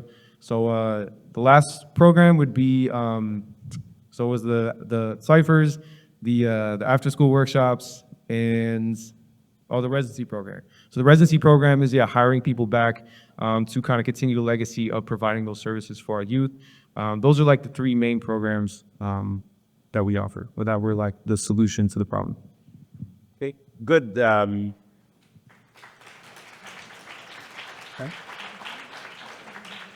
Good perspective. But before you take back the floor, I have another question for you. What's broken?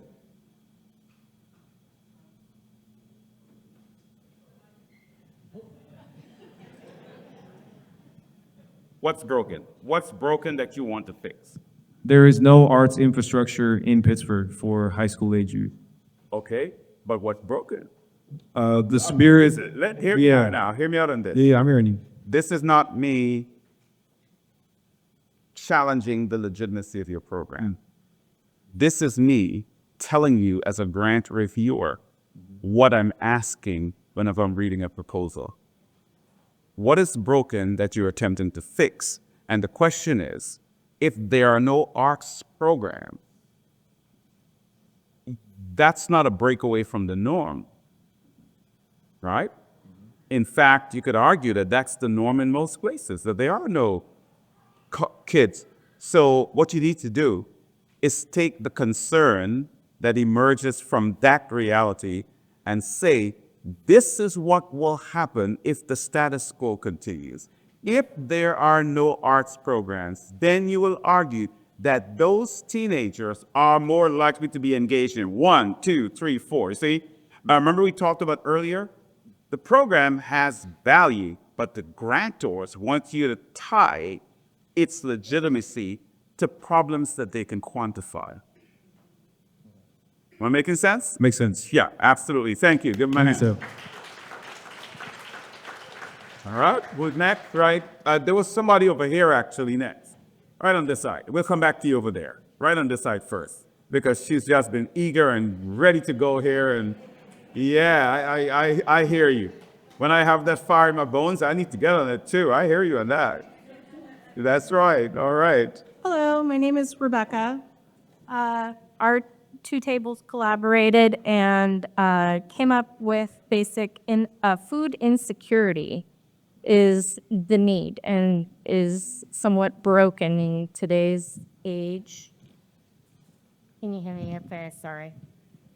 The impacted people with food insecurity are obviously the unhoused and low income, but also there are like unaccompanied minors, college students, and even some middle class who previously received certain benefits from certain income levels that are being impacted negatively.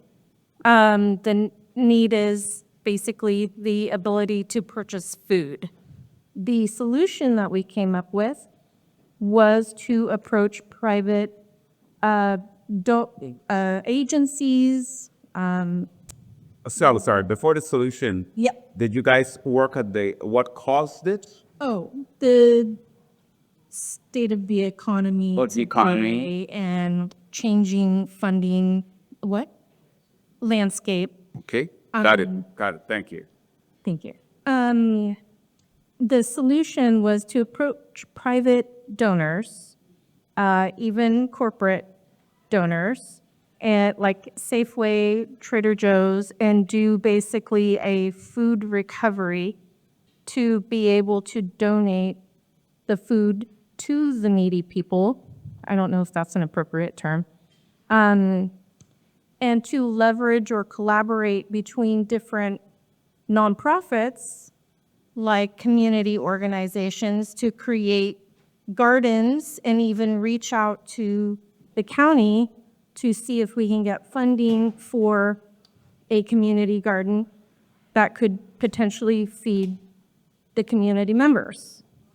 Basically networking and leveraging our different resources to fulfill the gap. Okay. Does that work? Yeah. So your range, the range of affected parties is solid.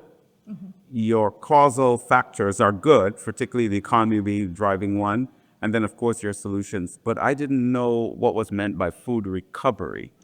So basically you reach out to corporate entities like Safeway or Trader Joe's and any food that they might get rid of at the end of the day or week.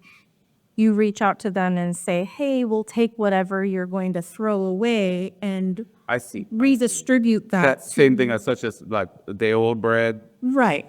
Got it. Okay. So this is actually very good. There's only one recommendation I would make. Okay. Narrow the focus of your solution for one or two of the groups, because you mentioned a whole lot.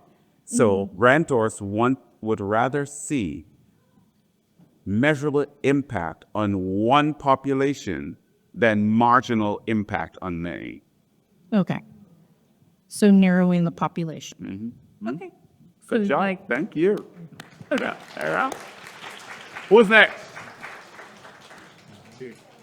I see a couple hands. Yeah.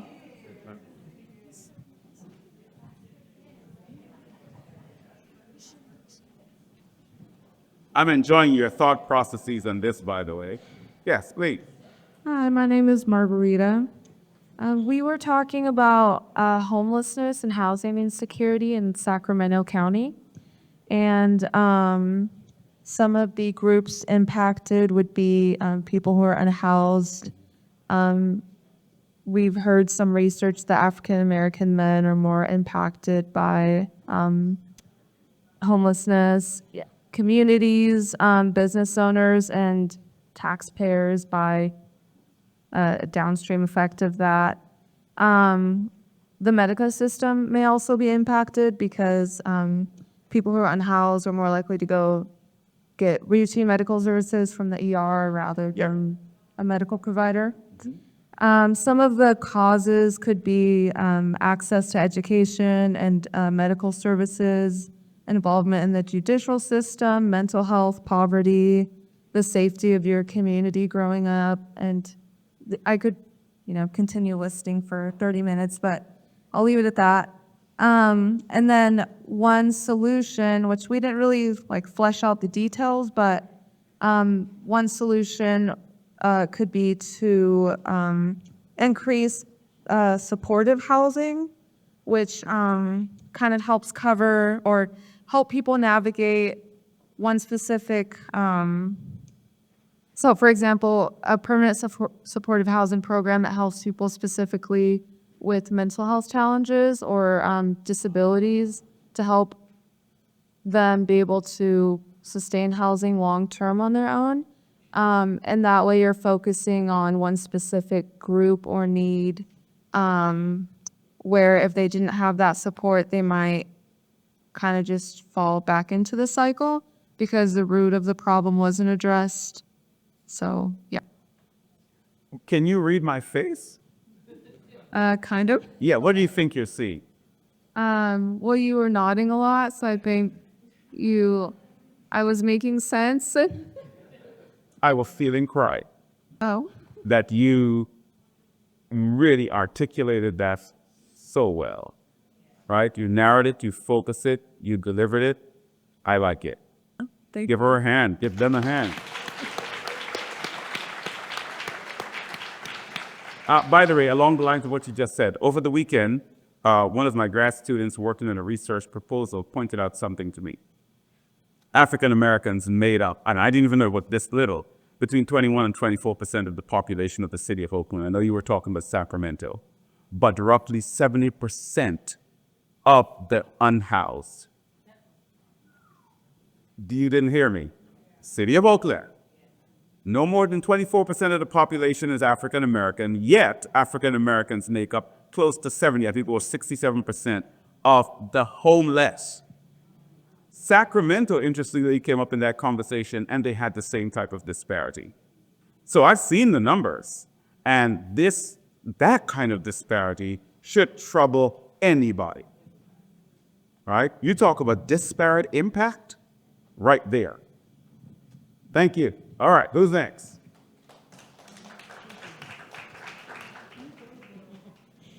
Hi, I'm Norma Black. I'm the Crockett Chamber President. And we have this wonderful lady here, Bonnie Griffith, who was part of our advocate or ad hoc committee. And she is with the John Marsh Historic Trust.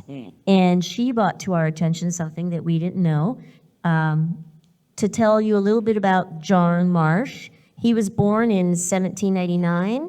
He was a Harvard graduate, was a physician, moved to California when it was still part of Mexico, and is one of the highly influential men who worked to gain U.S. statehood for California after Mexico seceded. So he's a very big part of our history here in California. His home, which is in Brentwood, is falling apart and is barely standing up, and they are in need of raising funds to save it. They have contacted the state, who has no funds whatsoever to put into this home. So who is affected by the problem? The history of California. All Californians are affected by this problem because it's part of our history. Who's affected by it? The community, his legacy. And because there's no state funds and there's a lack of publicity, they're not able to get a lot of money. So how we plan to do this is through local and state grants, funds, fundraising, more publicity on the issue, letting people know that this is a need that is very important, just like the John Muir House was in Martinez, how important that was to preserve. And because of that, they can make the home part of school programs. They can have children go there and learn about who he was, how he's part of our state and our history. And also they have wonderful hiking trails, so it can be open up to the public for people to hike. A couple things about John Marsh too. He has the Marsh Creek that's named after him, and the Marsh State Park, which is here in Contra Costa County. You know, before I give you, let's do the applause. Yeah. Generally, capital projects are so extremely difficult to fund, right?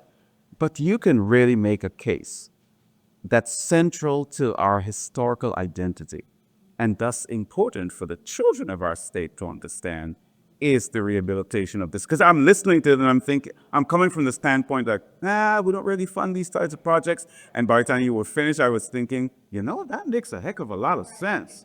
That should be funded. Congratulations. Thank you. Thank you. Thank you.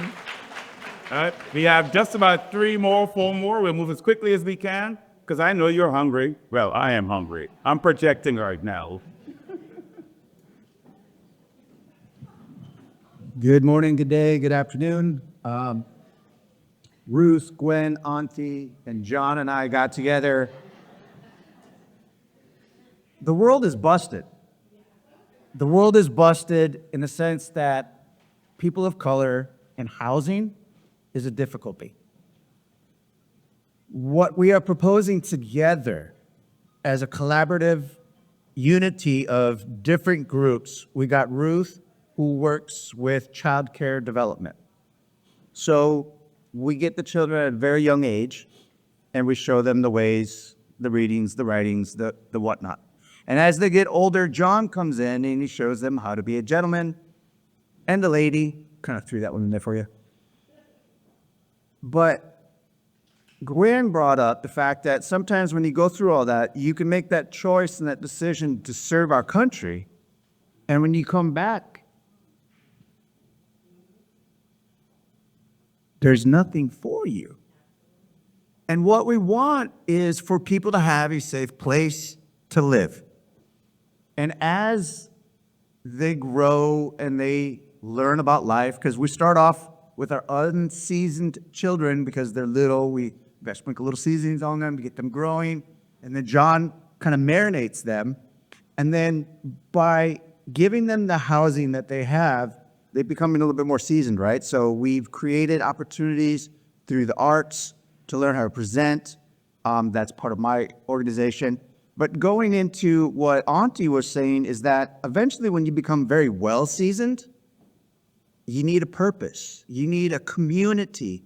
And this is where the world has been broken, is that we don't have a strong enough community for all of us to be a part of, that by talking to them young and as they develop and even as they make their different life choices of employments, we all deserve the right to have a home to be in. And while you're in that home, having the mental clarity and the community to support. So we are proposing to build community with all of our little things. I mean, we can add more people to this, but what we have right now is a start, and this is where we're at. If you would clarify for me, I heard you mention something that sort of caught my attention. You mentioned they go to serve their country and they come back home to nothing, right? Correct. Those are who? Those who have served in the military. In the military. Okay. But did you mention them initially in the affected parties? Maybe. I'm pardon me if I missed it. So My suggestion is that you focus on the affected parties exclusively and specifically on those who have done military service, right? It evokes, one, a sense of patriotism among funders, a sense even of obligation to reach out and do service. But it also comes from a position of someone like me with a little bit of a bias who has a son who has served and returned home, right? But he returned home to me, the parents, who can say, point you in the right direction and you don't have to want for anything. But he has shared with me that many come home and they don't know where to go. I've talked with a number of veterans organizations. So I would focus on that as a strong point because there's a significant need. We in our office talk with veterans groups all the time. And many of them, we even have a county veterans office to deal with navigating that crisis. And so that would be another strong area of focus, right? And now, I would flesh out a little bit what it means to build community. I gather there are multiple components to it. I would suggest that you'll need to say to the grantor agency, this is how we will achieve these elements of what building community means. Oh, we started that plan. Good. We will be here for Thanks, man. Let's go, please. Almost done, almost done. And the rest of you, you have 2 minutes each. I'm not sure if I'm sure Because we're I'm talking hungry. you or the group. Let's see. So our group, our lovely group here, we're talking about Richmond and its need for commercial reinvestment. So Richmond, California was once a thriving hub of industry and commerce. Now it faces significant economic and retail disinvestment.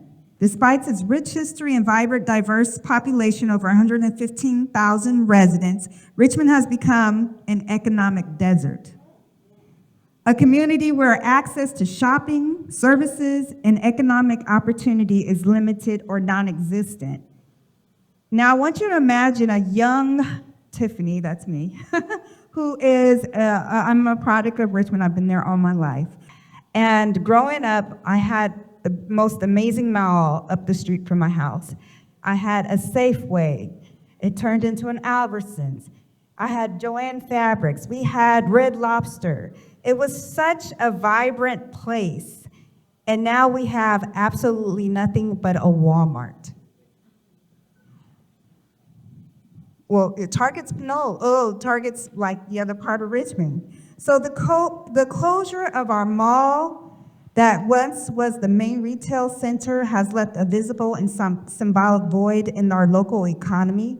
For many residents, especially those without reliable transportation, the absence of local retail options means traveling outside of our city to get basic shopping needs such as clothing, household goods, and quality groceries. The lack of commercial infrastructure not only drains our local dollars to surrounding cities, but it also erodes community identity and our pride. So, like, again, right now, the morale in Richmond is like, we're not worthy of these main stores. Like, we are only worthy of the secondhand stuff or whatever they give to us. So we want... I'm sorry, but you forgot just 1 minute. Okay, so we want to revitalize Richmond's commercial corridors and reimagine the spaces like Hilltop Mall and restoring economic vitalities, creating jobs, and fostering community connections. We want people to come and invest in our stores. One of the things we're talking about is maybe approaching our city council or voting for quality city council members that will really invest in Richmond and help us thrive again. Okay. I have a question for you. Did you write that while sitting there? No. Okay.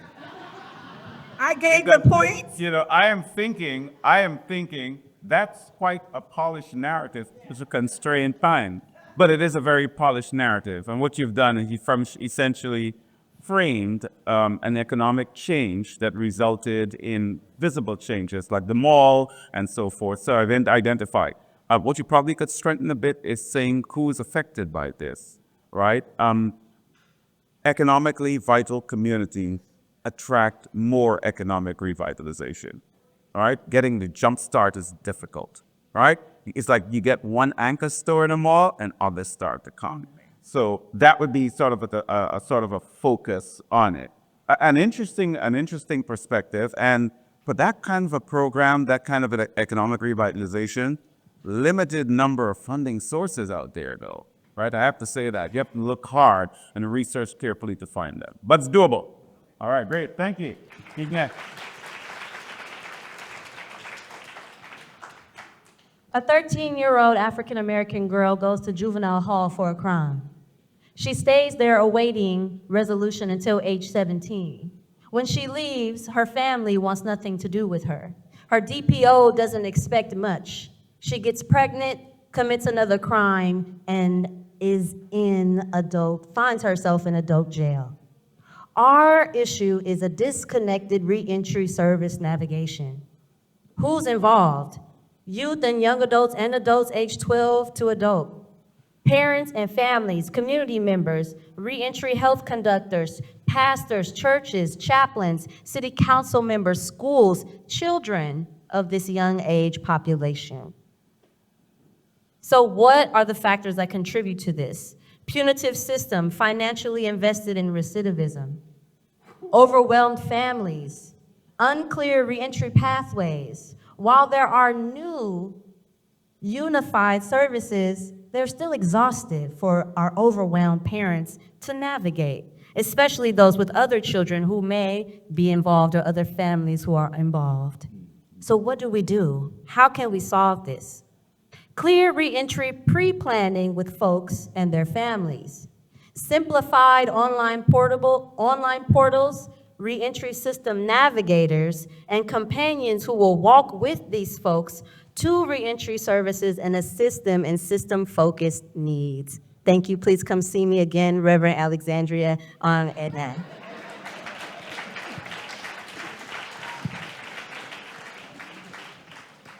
Well, I mean, my feedback to you, amen. That's all I can say. That is really well articulated. And you made the points very, very clearly. And if you wrote that narrative right there, then I see why you're a preacher, sister. Keep on doing it. All right. All right, who's next? And then a couple more. Is that it? 1, 2 over there. The last 2, and then, and back, and then we're going to wrap it up. You each have 2 minutes. So 6 minutes until lunch to the folks in the kitchen.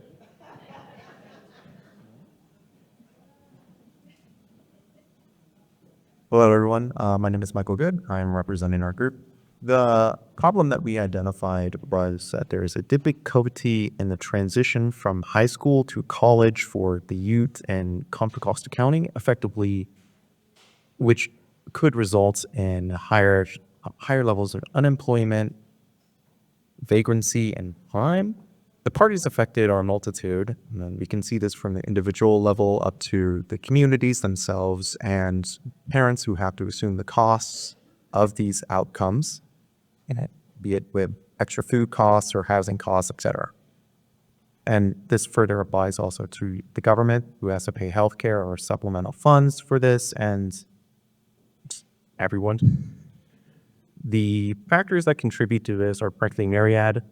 We can see this with the educational programs not only making the transition easy, there is barriers to entry within college or trade schools or others that could just be simply unaware of the options that are available to them. So there's barriers to entry, there's more childcare for some, educational programs, not to mention the cost of college being exorbitant and growing nowadays. Like I said, it's myriad.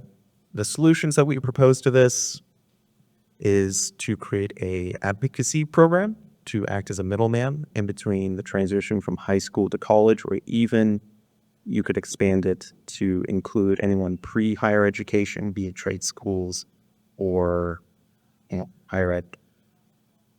such that this program would work to introduce them to the options available, be it funding, be it resources, be it options themselves for career paths, and assist them in that goal. That's it. That's it?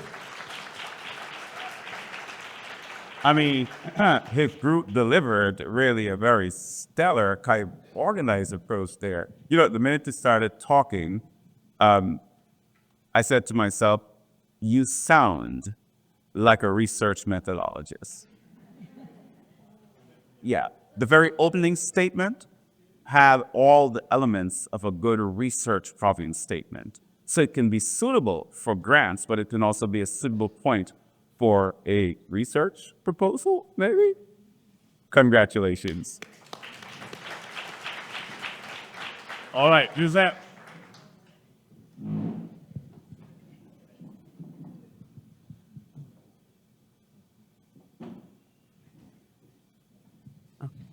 Hello. So our subject that we wanted to discuss was the community impact of ICE, or Immigration, Custom and Enforcement Agency. And we would like, the people that are impacted through this are quite a few different groups of people. Immigrants, of course, immigrant households and their families, people of color, those who look like immigrants, who may not very well be, but are subject to discrimination. Law enforcement also is an impacted group. Homeless people are an impacted group. Youth or children, hospitals, I mean, the list really goes on. But those are to name a few. Yeah. And we identified a few causes to this. We identified four, Gaps in immigration policy is one of them. Systemic racism through law enforcement is another. Educational barriers. And finally, social economic equalities. And we look to, we look to combat these things by the gaps in immigration. We look to discuss voting rights, create a program funded by this that would give us the opportunity to explain voting rights to all people, to train and discuss and have conversations with lobbyists who would be going to discuss these immigration policies. So just kind of bring them up to speed. And yes, in their legal rights, Cultural engagement with stakeholders, I thought, was very important as well. People who are less familiar with the population, they get the opportunity to come and put their hands in the dirt and understand where people are coming from and be able to give in a different way, in a more impactful way. Systemic racism, we want to train and have conversation with law enforcement also. We also want to partner with law enforcement to discover other ways that equity can be distributed through patrolling, but also through, through community programs for deterrence. So there's more ways than one to get something done. Third, educational barriers. We want to partner with schools and communities to identify safe spaces and also ways to communicate when things are, as I say, getting hot. You want to be able to communicate to one and the other. Hey, this is happening, maybe we should start kind of moving in this direction without being over the top about it, real low, so we all know what's going on and that we know how to proceed. Finally, social economic equalities. We want more resources, non-economic contributions. Again, that really stuck out to me, the idea of coming to get your hands in the dirt, coming to help without lifting a dime, just you. And how big of a difference that really does make. So finally, as we talked, we wanted to present this as well. The United States immigration system is broken. The system has unleashed ICE without a guardrail. Therefore, there are so many people in the community, in the who's that we identified previously, that are confused and afraid and discriminated against, unhoused, struggling with food, healthcare, what have you. So we leave them all exposed. So these are answers as to how to deal with the what's, which are the issues. Let's give him a hand. We have, I believe, one more. But before I go and take those, I want to just give you some feedback on that. This is really important. the issue with regards to ICE and immigration policy as it manifests today is an emerging problem, right? What that means is that it currently resides in the advocacy space more so than in the service delivery space. By that I mean, foundations and potential grantors have not yet caught up with this issue enough to make it a viable and available fundable activity. Nobody's there yet, right? In some ways, you can make a case that we closed our eyes and we allowed it to sneak up on us, and this is more a problem with us in the public sector, but it honestly just isn't there yet. The language I'm hearing from you is what we hear at the Board of Supervisors every single week. The advocates are there, but what you don't have are any of the foundations who are either not too afraid, right, yet to come out and say, you've raised valid points. We're willing to put $500,000 into this. We're not there yet. We need to be candid about that. We're just not there yet. All right? So last one's over here, and then we're ready to have our lunch. I'm Vivian, and our table had talked about how our communities are at risk for the lower income families and people within our communities are at risk of going hungry, if not malnourished, due to the government shutdown, because that means that money is not being sent to food banks and they're not getting funding. They're not able to then feed people who might not be able to get money because they have like 3 jobs that it's only paying for like and they can only pay for their house. So we had come with a solution of gathering funding to pay for refrigerated food lockers that would be positioned at public spaces such as like libraries or the city hall, so that people won't have to rely on just the current food providers. They could also rely on us, and they won't have to like go out to. We wanted to make it accessible, and that's why we had chosen places like the city hall and places like the library. That was about it. All right. Thank you.